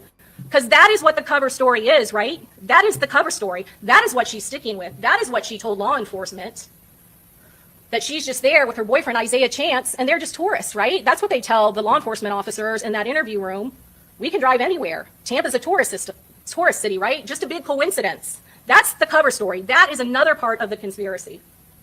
And there certainly would be no reason to lie to law enforcement about the door at all unless she is in on it, unless she knows. If she doesn't know, then what she would have told the law enforcement officer is, oh, my boyfriend just walked in before me. I was there, but the rest of the night, for some reason, we used the back door, and she would give a reason. There is a reason she doesn't remember. There's nothing wrong with her mind. She doesn't have a memory issue. The one time she comes to Tampa and they're unloading and they're walking through the dark backyard every time to get in would be something that she would remember. And if she's not doing something criminal, she could tell and talk about it. Isaiah Chance is there, Davian Murphy, Sean Gathright, the Uber driver that takes us all the way from Tampa, where we finally know there are 5 people involved in this crime. There are 2 in the tracker vehicle, the surveillance vehicle, and there are 3 armed gunmen, and all of them stay at this Airbnb. Another lie. She lies to law enforcement. At first, it's just her and Isaiah Chance. It's just me and him, and you can listen to that audio again. Because she lies and she lies until she is confronted with evidence, and then the story changes. So it's not just her and Isaiah Chance, because they show her more evidence, and all of a sudden she knows, oh, they know Sean Gathright is there as well. They show him a photograph. And even though she has been in a car with him for 3.5 hours, and she has been in this Airbnb, she can't identify his photo. She will not give them any information, not a name. She would have you believe she only knows him as Little Bro. She won't give a description of him, and she certainly isn't going to pick out his photograph. But it is more evidence, not just their phone evidence. There is a witness that we now know and have the 5th person involved in this homicide, first-degree murder, and conspiracy, and that is because they take an Uber. And the Uber driver, and the tracking, again, of license plate readers, we know that the Uber driver who gives Detective Ramos his trip ticket, who took them from Tampa, they had one stop at a gas station, but the same 3 people he picked up is the same 3 people for $187.51 that he takes to Sean Gathwright's house, where we find all of the evidence of those firearms in his house. And we then find Alicia Andrews there, as well as Rashad Murphy for the first time, and again, Isaiah Chance. So the evidence in this case is overwhelming. And Mr. Harmon told you there is a mountain of evidence. And all of this evidence, the digital evidence, the video evidence, the cell phone evidence, the cell hawk mapping that you saw in this case, and the phone messages that you saw from her device show and bring to light the conspiracy that occurred in this case between all 5 of the co-defendants acting together and conspiring together. The conspiracy count in this case: to prove the crime of criminal conspiracy, the state must prove the following 2 elements beyond a reasonable doubt. The intent of Alicia Andrews was that the offense of first-degree murder would be committed. In order to carry out the intent, Alicia Andrews agreed, conspired, combined, confederated with Isaiah Chance, Sean Gathright, Rashad Murphy, or Davian Murphy, or other diverse persons to cause the first-degree murder to be committed either by them or one of them, or by some other person. It is not necessary that the agreement, conspiracy, combination, confederation to commit first-degree premeditated murder must be expressed in any particular words, or that words pass between the conspirators. It is not necessary that the defendant do any act in furtherance of the offense conspired. This count is just the agreement. They don't have to actually commit it. They don't have to do an act in furtherance. This is just the agreement to do it together. And you know, based on their actions, that they all conspired to do this.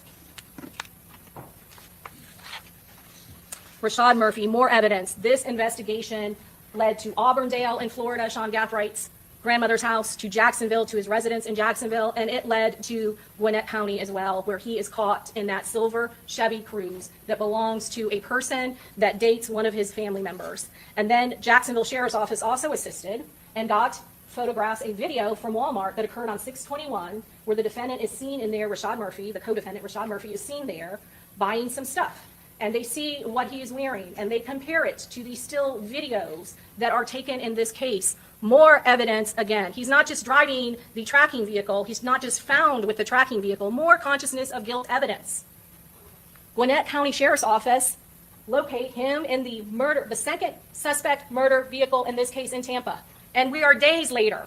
He is far removed from Tampa, and he is in the silver Chevy Cruze. And what does he do when law enforcement authorities from Georgia approach? He flees. more consciousness of guilt. You don't need Rashad Murphy on recording saying what he did. His actions, just like Alicia Andrews' actions after this crime, show their guilt. He fled because he knew what he had done and he knew what vehicle he was in. The phone evidence in this case. Isaiah Chance, Sean Gathright, Damian Murphy, Alicia Andrews, you have all the evidence in this case about the phones. And just like the video evidence tracks them, just like all the photographs on the license plate reader of the silver Chevy Cruze and the black Chevy Impala, you have all of their phone and the timing advance showing that Alicia Andrews, Sean Gathright, Isaiah Chance, and Damian Murphy, they all traveled together to Tampa from Jacksonville. It was coordinated. There is a reason it is coordinated. This was the plan all along. That is the only reason they were in Tampa, and that was to hunt and kill and gun down Charles Jones. That is the only reason. All of the evidence in this case shows you that. You were able to see, based on the video evidence in this case for yourselves, that he was hunted, that he was stalked, and that he was tracked, and that it was well coordinated.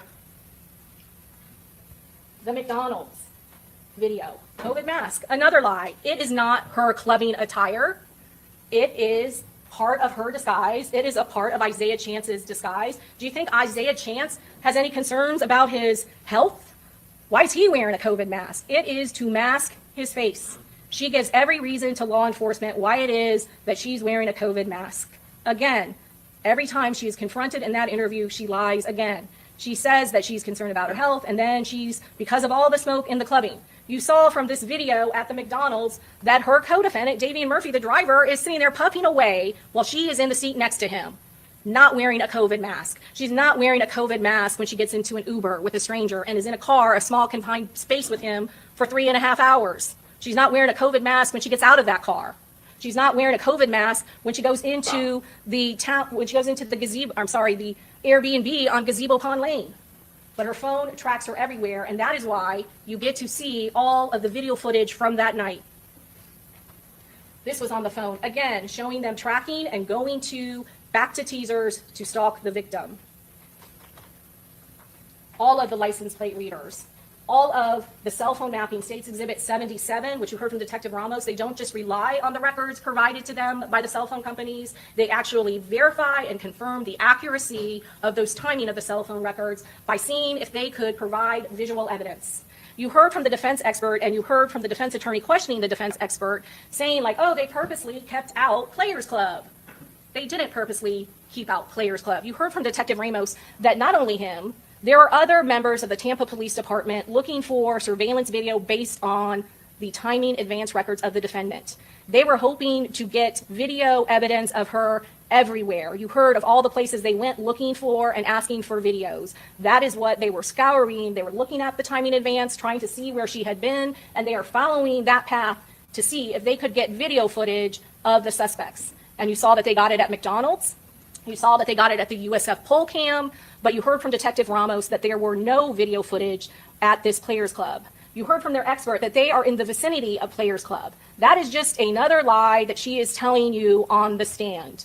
There is no evidence whatsoever that they are doing anything but staging, waiting for the victim again to go to another location. But to fit into her story that she's just here for clubbing and not another lie to law enforcement, she must have gone to some other club to ask a bouncer whether or not the price was too high for them to get in. So what is it? Is the price too high? So they didn't go in? So that would make 3 clubs that she didn't go in. And the whole purpose of her coming to Tampa was to go clubbing. Again, she is telling lie after lie, and you get to judge her credibility and determine whether or not you believe any single word that came out of her mouth. This is that photo taken at Truth 18. This is her leaving. And we did ask about the bag. Is any of the AR rifles in the bag? We are not suggesting that there is any AR rifles in the bag. What we are suggesting to you, again, is that she is assisting. She knows all of the people. They are unloading that car at the same time. That is a bag that comes from Sean Gathright's house. It is loaded from Sean Gathright's house into the black Chevy Impala, and then it is unloaded again into Sean Gathright's house. She's telling you on the stand today that that belongs to her boyfriend, Isaiah Chance. We see Isaiah Chance unload his vehicle. He never takes out a a pink duffel bag. Does it have the AR rifles in it? No. Does it have could it possibly have had clothes? We don't know. It is big enough to carry a firearm. It is big enough to carry ammunition.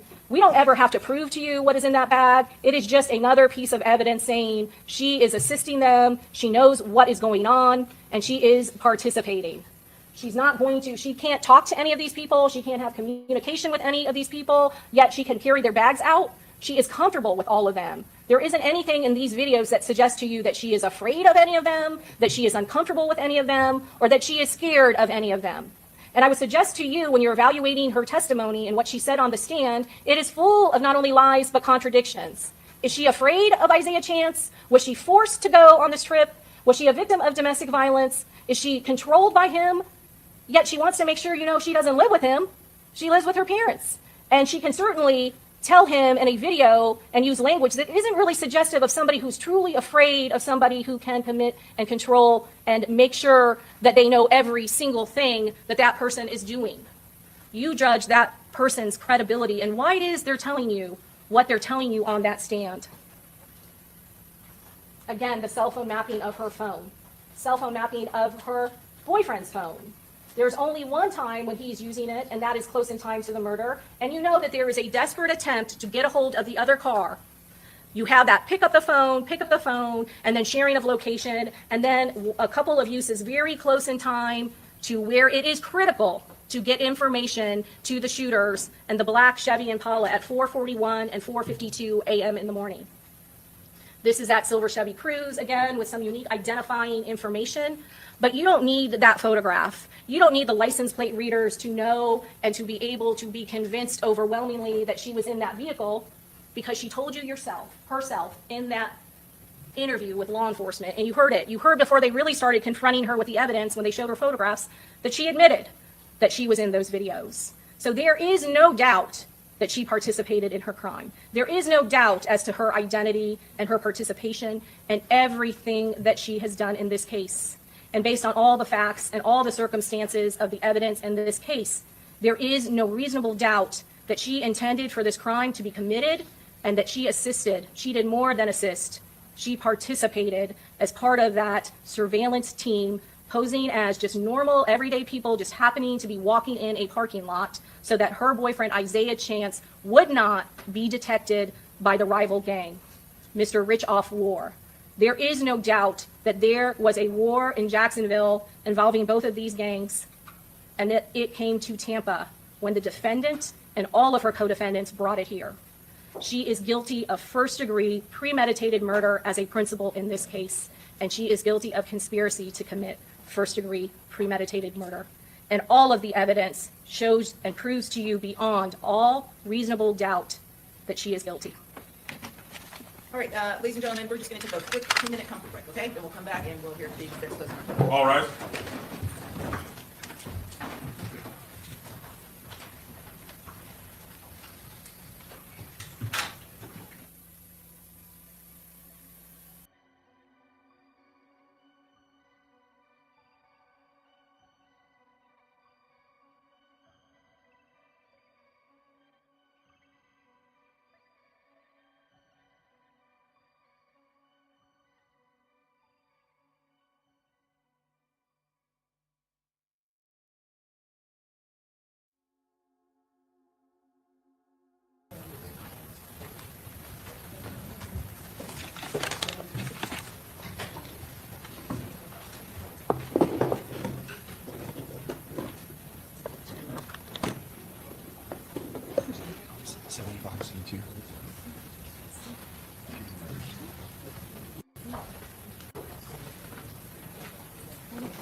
This is the defense closing. We are still on verdict watch. We are still live on verdict watch, waiting for a verdict in Florida. So,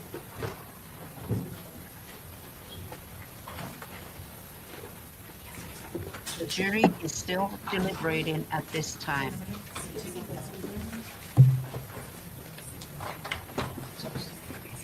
Mr. McClellan, can we get going while the rest of your team looks for the exhibit? If a verdict comes in, I will just Okay, get very this good. off All right, the let's bring in our jurors. verdict. Oh, and I'm sorry, before we begin, did either the state or the defense object to me reminding the jurors that their identities will be confidential and that I've entered an order sealing the records regarding their names and that the signature and name of the foreperson will be redacted from the public record? I have no objection, Judge. No objection. Okay, very good. Yeah, you have to do that, especially in this case where gangs are involved and everything like that. You know, I'd like to know what those two men were doing there. You know, them two young men that complained about somebody taking his picture outside the courtroom. They said they don't know anybody here in the court or anything. They just decided to come to a trial. I don't know about that. Yes? You don't know what they're doing. They've already taken a good look at that jury. Yes, they have indeed. Just saying, possible. You know what I mean? Okay, very good. Thank you. Welcome back. All right, thank you, Mr. McClement. Everyone have a seat. You can proceed.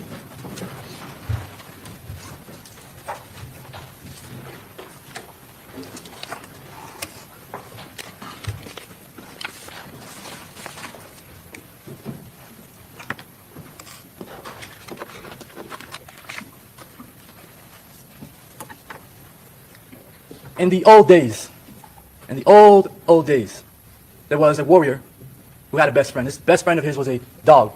He named him Taz. These two went everywhere together. They were inseparable.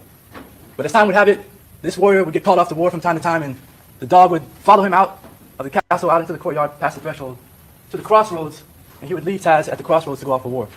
It no matter if he was gone for a month, 3 months, 6 months, every time he came back from war to the crossroad, he saw his dog, Taz, there, his best friend.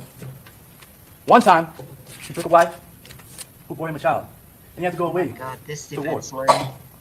He came back one time, and You know, he didn't see it's Taz at the 9:47. crossroads. 9:47 strange. So he goes Eastern Time. Through the threshold, into the courtyard, and there he sees Taz. No Something verdict, is yeah. wrong with Taz. He's on the ground, he's not really moving, he's low to the ground, and there's this weird color to his fur.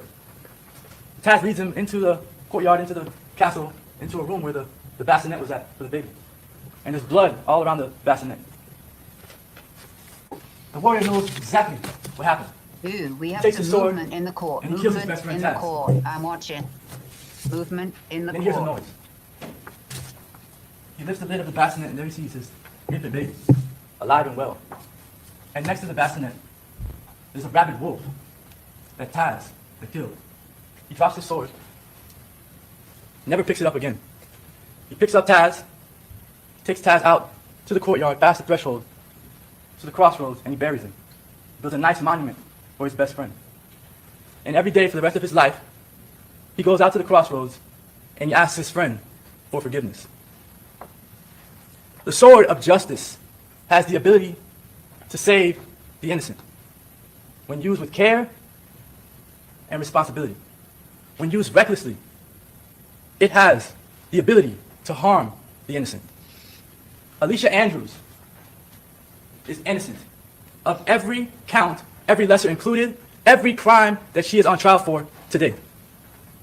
Perception is not reality. The perception of the detectives in this case was certainly not reality. The state sees Alicia as some gangster queen pin. They see her as someone who has red hair, bright red hair, bad tattoos, who hangs out with gang bangers, gang members, gang associates, an individual who's cold and heartless. But perception is not reality. What do you see? Alicia Andrews is an individual, a young individual, a young woman. She's well-spoken, she's mild-mannered, she's brave, she's strong, and she's a respectable young woman, as you saw when she took the stand. She is not a gang member. She is not a gang associate. And that was clear from the evidence in this case, from every detective that testified. The Jacksonville sheriff's officers testified. She is not a gang member. She is not a gang associate. She isn't. It doesn't matter how many pictures they show, the state shows, right? Really? In fact, Really? Yeah, she is a gangster's wife.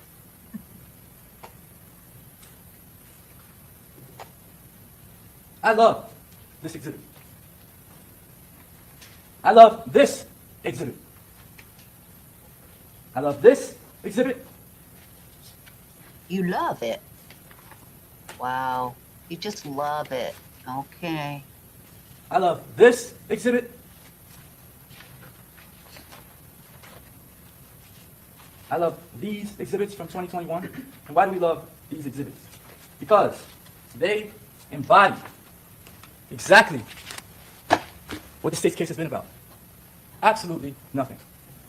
All of the evidence, not most of it, of this evidence has been about a gang war in Jacksonville for which Alicia Andrews does not take any part in. 98% of the evidence in this case that you saw over the last 2 weeks has to do with all of these individuals, whether it be Quan, whether it be Young and Nace, whether it be 6 Block, whether it be 1200, 2100. You've learned about where Jacksonville gangs live, whether it's on the north side, the east side. You've learned all of these things, certainly beyond a reasonable doubt that there are gangs in Jacksonville, that they kill each other, that they rap about killing each other, but you have not learned a single thing about whether Alicia Andrews intended to kill Charles Jones.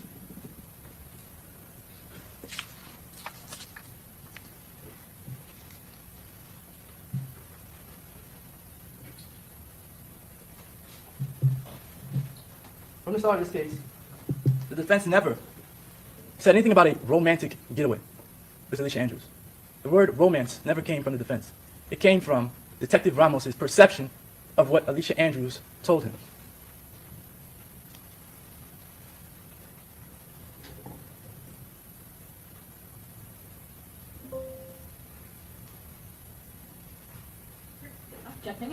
Yes.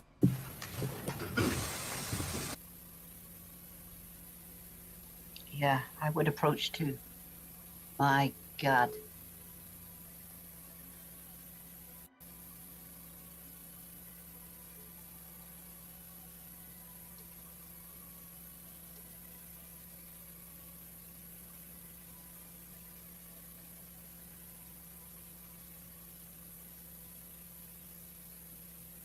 Okay, so members of the jury, I've instructed you numerous times throughout this trial that what the attorneys say is not evidence, and you are not to consider it as such. It is just their opinions as far as what the evidence is and what the evidence means. Ultimately, what the evidence means is solely up to you.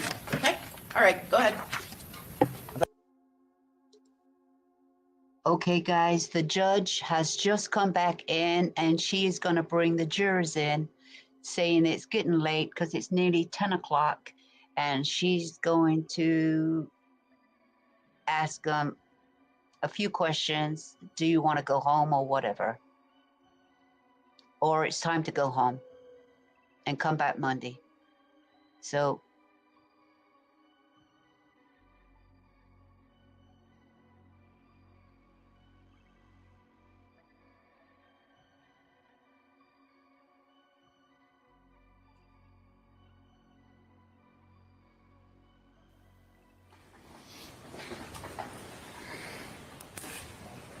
this is live happening now. We just gone to, the judge just came back and wants to bring the jury back, like I just said, Very good. to ask All right, them everyone have a seat. a few All right. questions. Good evening, members of This the is jury. live. It is now 9:55, so I just wanted to let you know, first of all, this is not meant to be torture, okay? This is not meant to be torture. And we can stay as late as you guys want to keep working. We can also recess, give you guys a break, come back next week.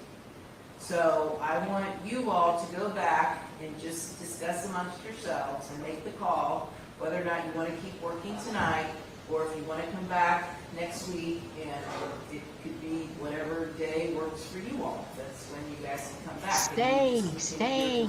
You want to come back Monday? So again, I just want to emphasize that we understand you guys are making huge sacrifices for us, and we don't wish to abuse you in the process. So I'm going to have you all step back and talk, and then come back out and get what you want to do. Okay? All right? Thank you. All right.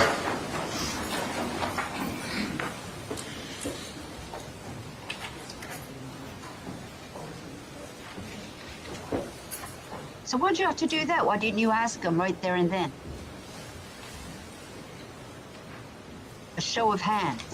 You know, like, who wants to stay? A show of hands. Who wants to go home? Okay, go back and talk about it. And just so you guys know, if they do come back, we're going to move to my courtroom. Okay? Courtroom 10.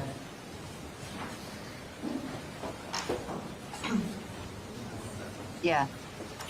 So now they got to go back again and have a little discussion because only they know where they are. Now, if there's a few people, they're hung on a few people, They'll come back Monday. But they can stay. Who wants to come back Monday? Who wants to come back Monday? So we will just hang on for a minute and then just give it a few minutes because they're just waiting for the jury to come back with the answer. So we'll just hang on here before I go back and finish up on the defense closing. But you know, guys, this is live right now. It's nearly 10 o'clock in Florida, Eastern time,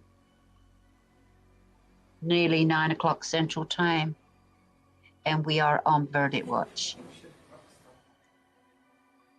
So hopefully they've come back. Let's see. Happy Halloween. Hope you got lots of candy. You got to share it, remember? No. Oh my God. Go out tomorrow and buy all the Halloween candies on sale. Especially at Walgreens. Just saying.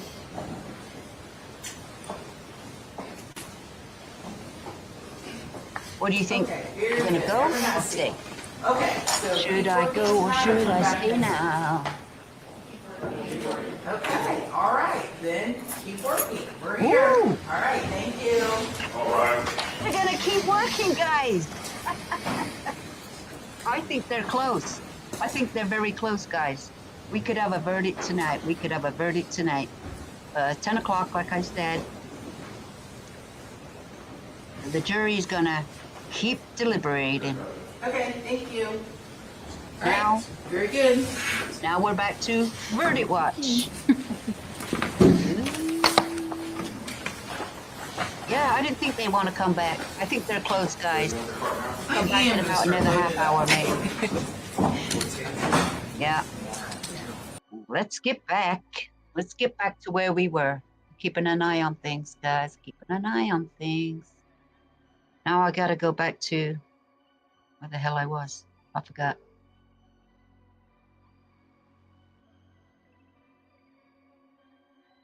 We have to go. We have to go back to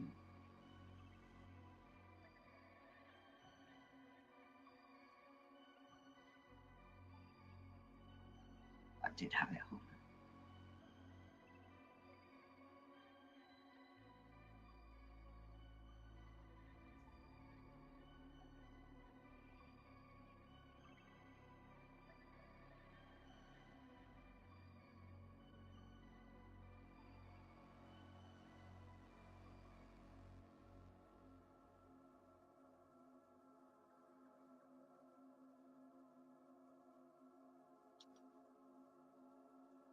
Okay, this is about where we were.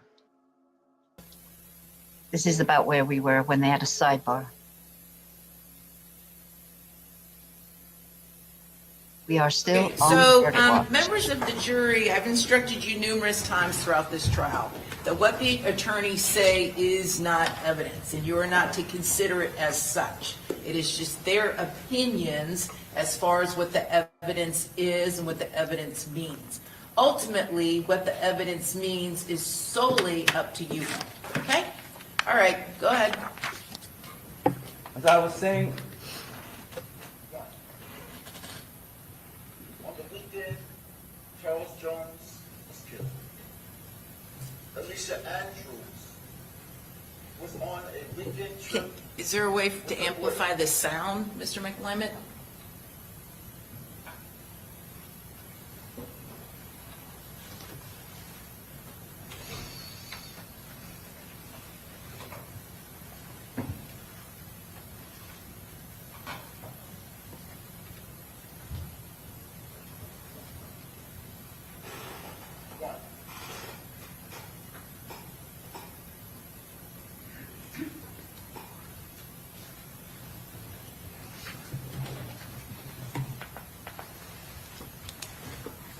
The judges in the courtroom, they're deciding about the sound. I want to start from the beginning. They want to move Alicia her Andrews room or something. I don't know.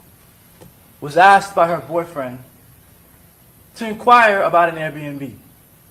He doesn't say to her, Alicia, I need you to figure out about an Airbnb so that we can go to Tampa and we can kill Julio Foolio. He doesn't say, Alicia, I need you to go and inquire about an Airbnb so that me and 3 of my friends and you can all go hang out in the Airbnb. He doesn't give her any extra information. Sort of similar to how Sean Gathright was not giving Kyla Enright any extra information. No context. That's not how these individuals operate. He just asked her to inquire about an Airbnb, and innocently, Alicia Andrews does that. She gets on Instagram, she sends a text message to someone she knows and asks, do you have an Airbnb available? And the person says to Alicia Andrews, what day do you want the Airbnb for? And Alicia Andrews, not knowing that this is some murder plot, says, the 23rd, or what day do you have available? The first indication that she has no idea that she has to be in Tampa on the 23rd for Julio Foolio. Or else she would not be telling the person that she's inquiring whatever day you have available, or what days you have available. The first indication, from the very first piece of evidence that the state has. If the detectives did not have this perception of Alicia Andrews that was flawed, maybe that would have been the first indication that she's innocent. That she did not know what was happening. The second indication from that same transaction is that Alicia Andrews never pressed the issue with this person. In fact, Isaiah Chance and Rashad Murphy, off in their own world, got impatient. And they went ahead and booked the Airbnb without Alicia, because Alicia is not in the group. And because, like we said in opening statement, Alicia is not in the loop. Simple. The next thing that happens is that on the morning of the trip, what happens? Sean Gathright, Isaiah Chance, they're at Sean Gathright's home. Where's Alicia? Not with the group. Not in the loop. Alicia Andrews is at home, doing whatever she's doing at home. Isaiah Chance gets to Sean Gathright's house. You can see he has a gun.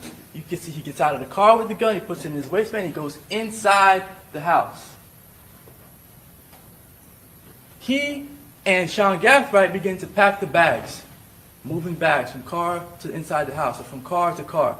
They're moving the bags, shuffling the bags. Hours worth of work, packing, get ready to go. It's only then, after they've done what they're conspiring to do, that they then go and pick up Alicia Andrews. She's not around them to know what they're doing, what they're planning, what they're discussing. She's not. It's simple. That's on camera. Thank the detectives for bringing you that footage. Because if we didn't have it, I wouldn't be able to sit here and tell you that. So Alicia Andrews comes to Sean Gathright's home. When she gets to Sean Gathright's home, she doesn't go inside and say hi to him or his parents or anyone who's inside. She doesn't do any of that. She waits in the car, like Isaiah Chance tells her to do. She waits there until the other car pulls up. She gets out of one car, she gets in another, and then she takes off. Mind you, this is the third car that she's been in for that day, the third one. Because the first car was from her home to the place where Isaiah Chance picked her up. The second was Isaiah Chance's BMW to the home.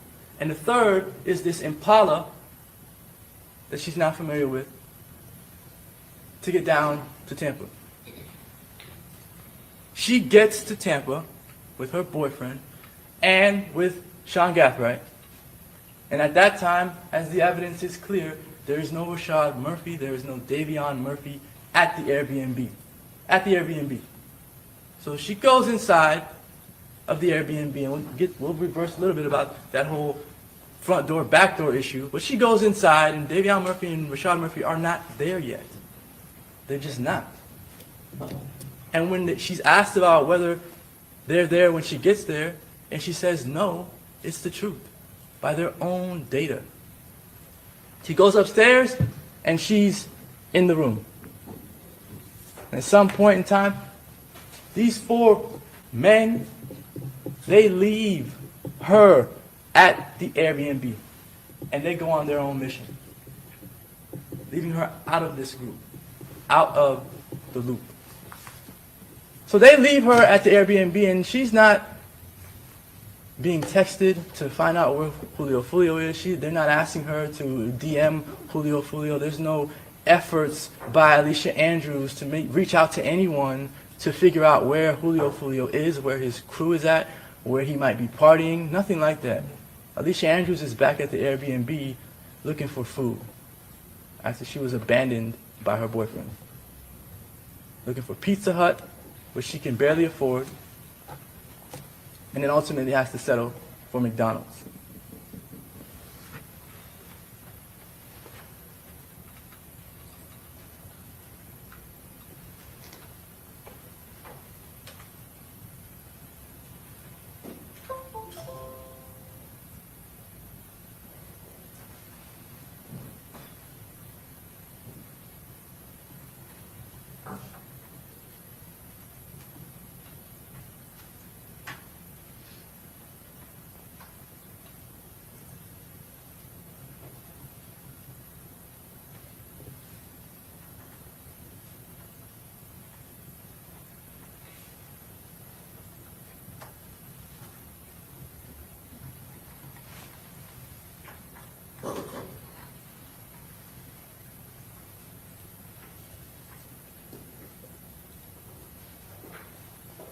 So we'll talk about Alicia Andrews' arrival at the Airbnb for a little bit.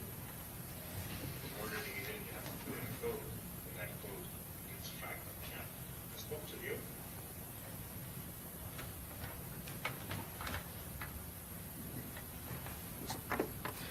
The detectives in this case were sure, 100% sure, that Alicia Andrews opened that front door with a code and let everyone else in through the back. Because as their theory, their perception would have it, is that Alicia Andrews is the cover for them. And so that was their perception, and so every piece of evidence that they looked at after that had to be that way. So this first piece of evidence, they see Alicia Andrews on the camera at the Airbnb, and they say, well, the reason why she's the only one on camera is because she opened the door and she let everyone else in through the back.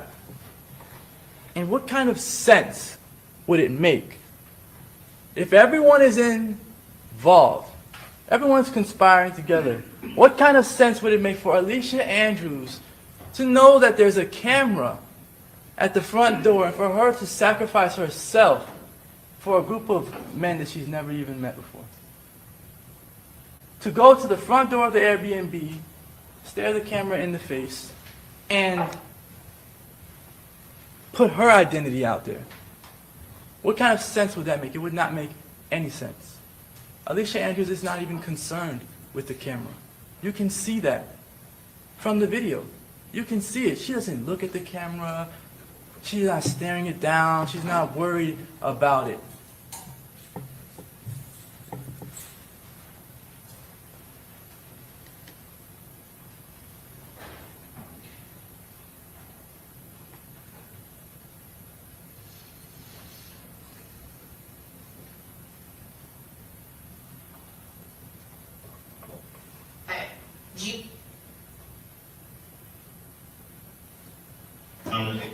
I'm in the car, you don't remember her, and then you took it over? I probably am. Okay.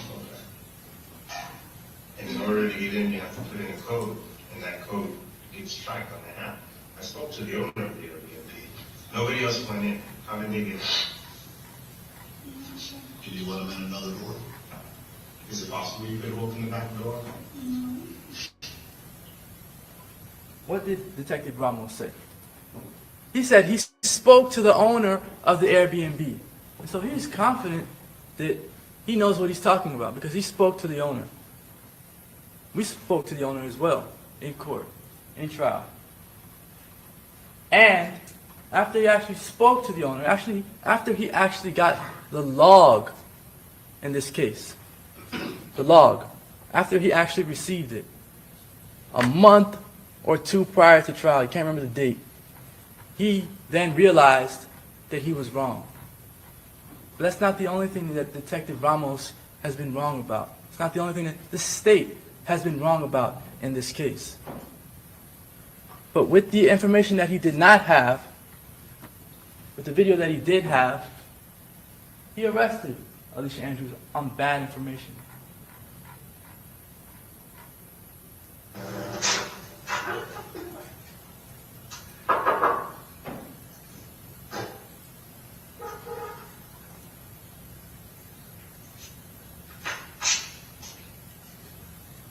Without the log, without it, it is so evident that just by looking at the camera, Alicia Andrews never put in any code. It's evident because she knocks on the door. Why would Alicia Andrews knock on the door if she was the first person there and she had some code to put in to the Airbnb? She wouldn't. She would put in the code. She didn't put in a code because she knew somebody was already inside. So without the locking log, the Detective Ramos, should have known that there was no way that she was putting in a code to get in that front door because it's on video. But his perception led him down a different road. His perception was not reality.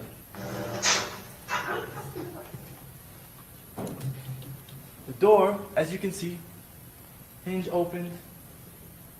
She goes in, and someone's inside says, "My bad."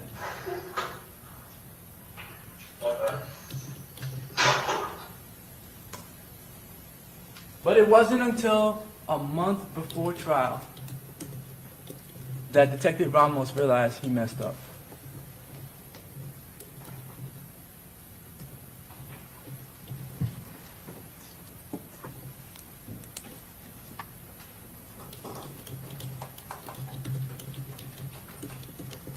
There's conversation, argument from the state that because Alicia Andrews didn't park in those two front parking spaces in front of the Airbnb, that's some consciousness of guilt. First off, Alicia Andrews is not driving the car. She's not driving the vehicle. Much less does Alicia Andrews know which parking spots are assigned to the Airbnb unit, if they are even assigned. We heard no evidence that the parking spaces at the Airbnb are assigned to anyone. That those two spaces in front of it, right in front, are particularly for the individuals that rent that Airbnb. There's no evidence of that. Don't forget that. And she's not driving the car. So if Isaiah Chance or Sean Gathright parks on the side of the home, the Airbnb, she's going along with what they're doing. She's not going to tell them to park around the side. She doesn't even know where the door is until she's told where it's at.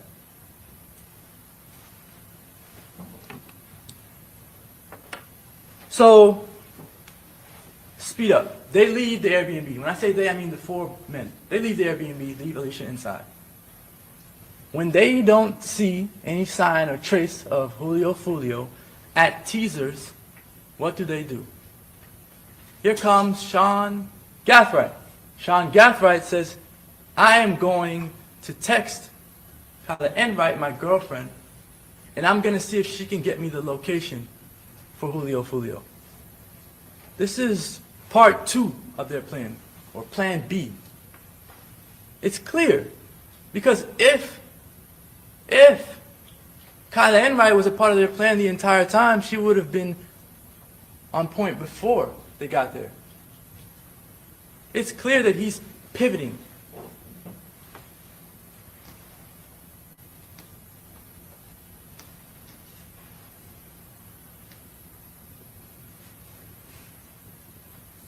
He says, "I need y'all to text Fat Boy." Kyla Enright says, "About what?" If she was in on any plan, if she had any idea what was going down, she wouldn't be asking him about what. He says, "Hey sis, I need you to text Fat Boy and tell him you're trying to pull up and you're trying to see him tonight." This is not a well thought out, orchestrated plan that the state would have you believe. These individuals are just flying by it, just trying to figure it out as they go. He know I'm gone. I've been FaceTiming him while I'm out. Sean Gathright says he in Tampa right now, but make it seem like you don't know he here or there.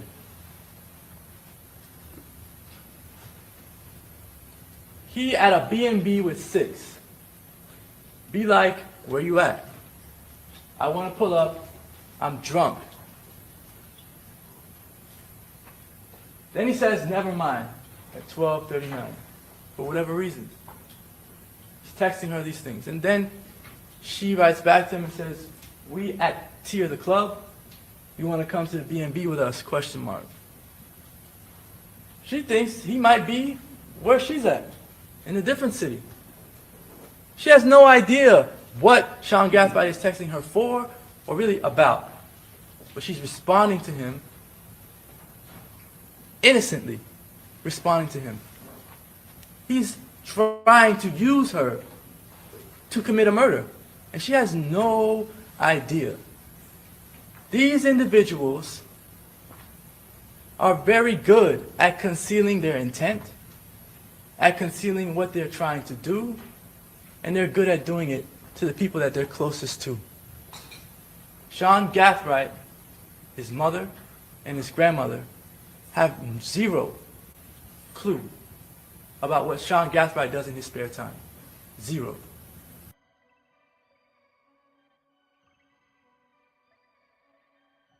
States present, bring the jury. I think we got a verdict, guys. The jury are just coming back in. This is live. This is live. This is about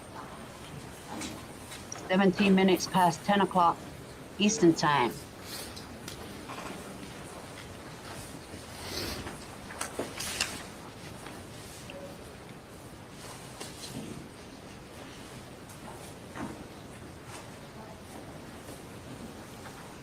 All right.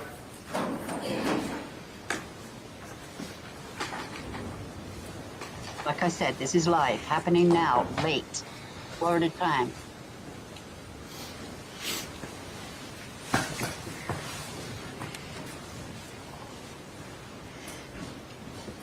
All right, very good. Welcome back over to the jury. It's my understanding you've reached a verdict, and the foreperson hand the verdict form to the bailiff.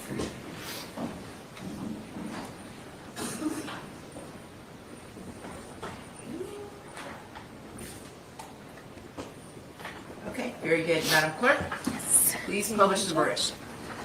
In the Circuit Court of the 13th Judicial Circuit of the State of Florida, in and for Hillsborough County Criminal Justice Division, State of Florida versus Alicia Andrews, case number 24 CF 11996, Trial Division 1, verdict form.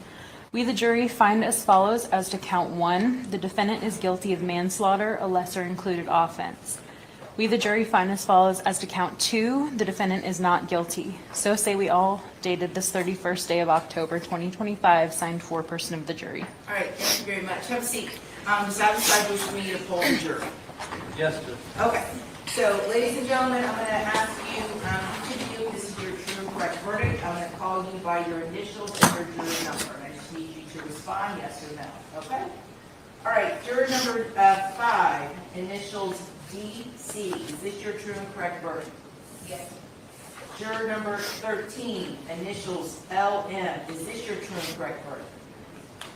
Juror number 14, initials SC. Is this your true and correct verdict? Yes. Juror 21, initials EM. Is this your true and correct verdict? Yes. Juror number 23, initials CJ. Is this your true and correct verdict? Yes. Juror number 41, initials AM. Is this your true and correct verdict? Yes. Juror number 42, initials LL. Is this your true and correct verdict? Yes. Juror number 45, initials JO. Is this your true and correct verdict? Yes. Juror number 58, initials SH. Is this your true and correct verdict? Yes. Juror number 61, initials SM. Is this your true and correct verdict? Yes. Juror number 62, initials PB. Is this your true and correct verdict? Yes. Juror number 71, initials MG. Is this your true and correct verdict? Yes. Okay. All right, very good. I have one final set of very brief formal instructions and then something a little less formal to say to you all. Ladies and gentlemen, I wish to thank you for your time and consideration of this case. I also wish to advise you of some very special privileges enjoyed by jurors. No juror can ever be required to talk about the discussions that occurred in the jury room except by court order. For many centuries, our society has relied upon juries for consideration of difficult cases. We have recognized for hundreds of years that a jury's deliberations, discussions, and votes should remain their private affairs as long as they wish it. Therefore, the law gives you a unique privilege not to speak about the jury's work. Although you are at liberty to speak with anyone about your deliberations, you are also at liberty to refuse to speak to anyone.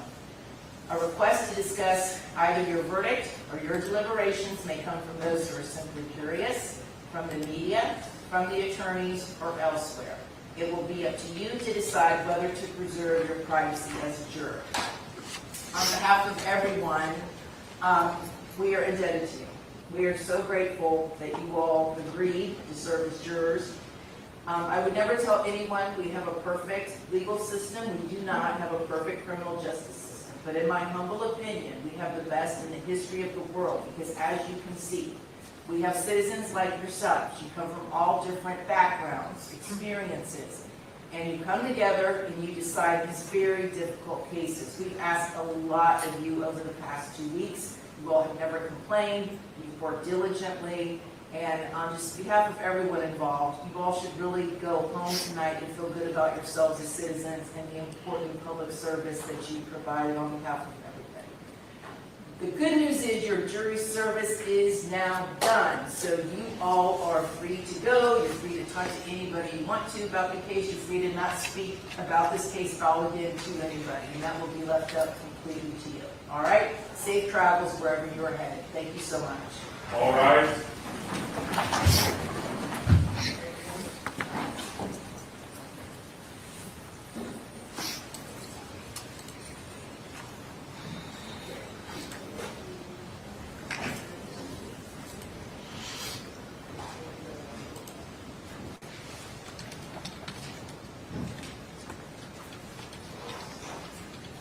Very good. You guys can have a seat. So, you all want a PSI prepared? Yes. Okay. So we're going to set off sentencing. Let's see here. I think it normally takes about 30 days for a PSI. Would that be accurate? Yes, Judge, I do believe so. Okay. So.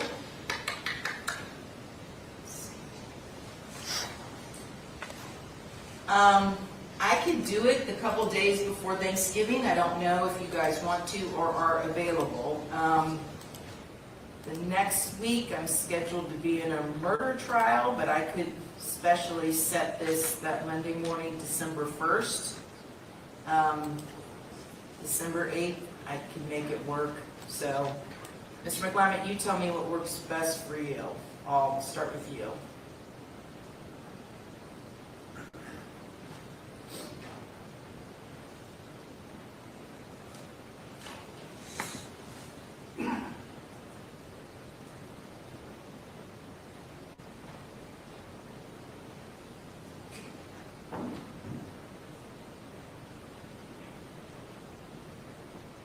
December 8th works. Okay, very good. Judge, I actually have a jury trial, but what time would you do it on the 8th? Well, I can work around your schedule. It's a death penalty case, and it starts with either the 1st. Who's it gonna? Judge Houston. Okay. So if we do it early in the morning, I'm Sure. sure. Yeah, I'm sure he would accommodate us, so I can, Mr. 8:30? Does that work for you, Ms. McClymont? Yes, Judge. Okay. So we will set sentencing Ms. Andrews for December 8th at 8:30 in the morning. And the PSI return, the PSI needs to be prepared and it needs to be returned by December 3rd. And do you notify? Yes. Okay, and Ms. Andrews will remain in custody, no bond, until her sentencing on December 8th. Okay, thank you all. We're concluded. Court adjourned.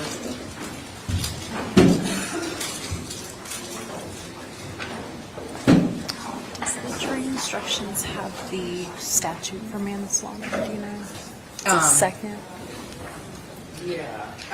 The clerk just asking me what the statute number is for manslaughter. I can look it up real quick.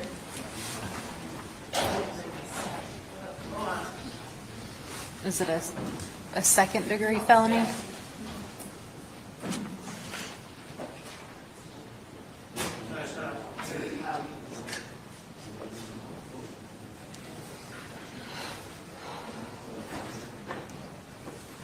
Item 782.07.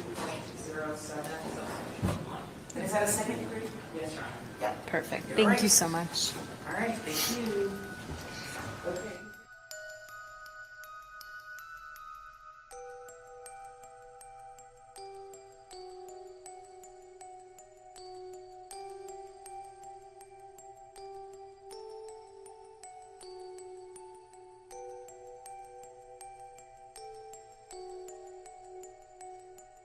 The other murder charge, I think it's the other defendants that will be going on trial. I'm not sure, but maybe because they have all been charged with murder and the first degree, and they are all being charged, and they have seeked the death penalty. And she's the only one that they were not seeking the death penalty because she had a lesser charge. She was the lookout. But she could spend the rest of her life in prison, or she could get parole. And December the 8th, 8:30 will be her sentencing date, if all goes well. If they get the PSI back earlier than the 3rd, or whenever she said, they could do the sentencing earlier. But thank you guys for stopping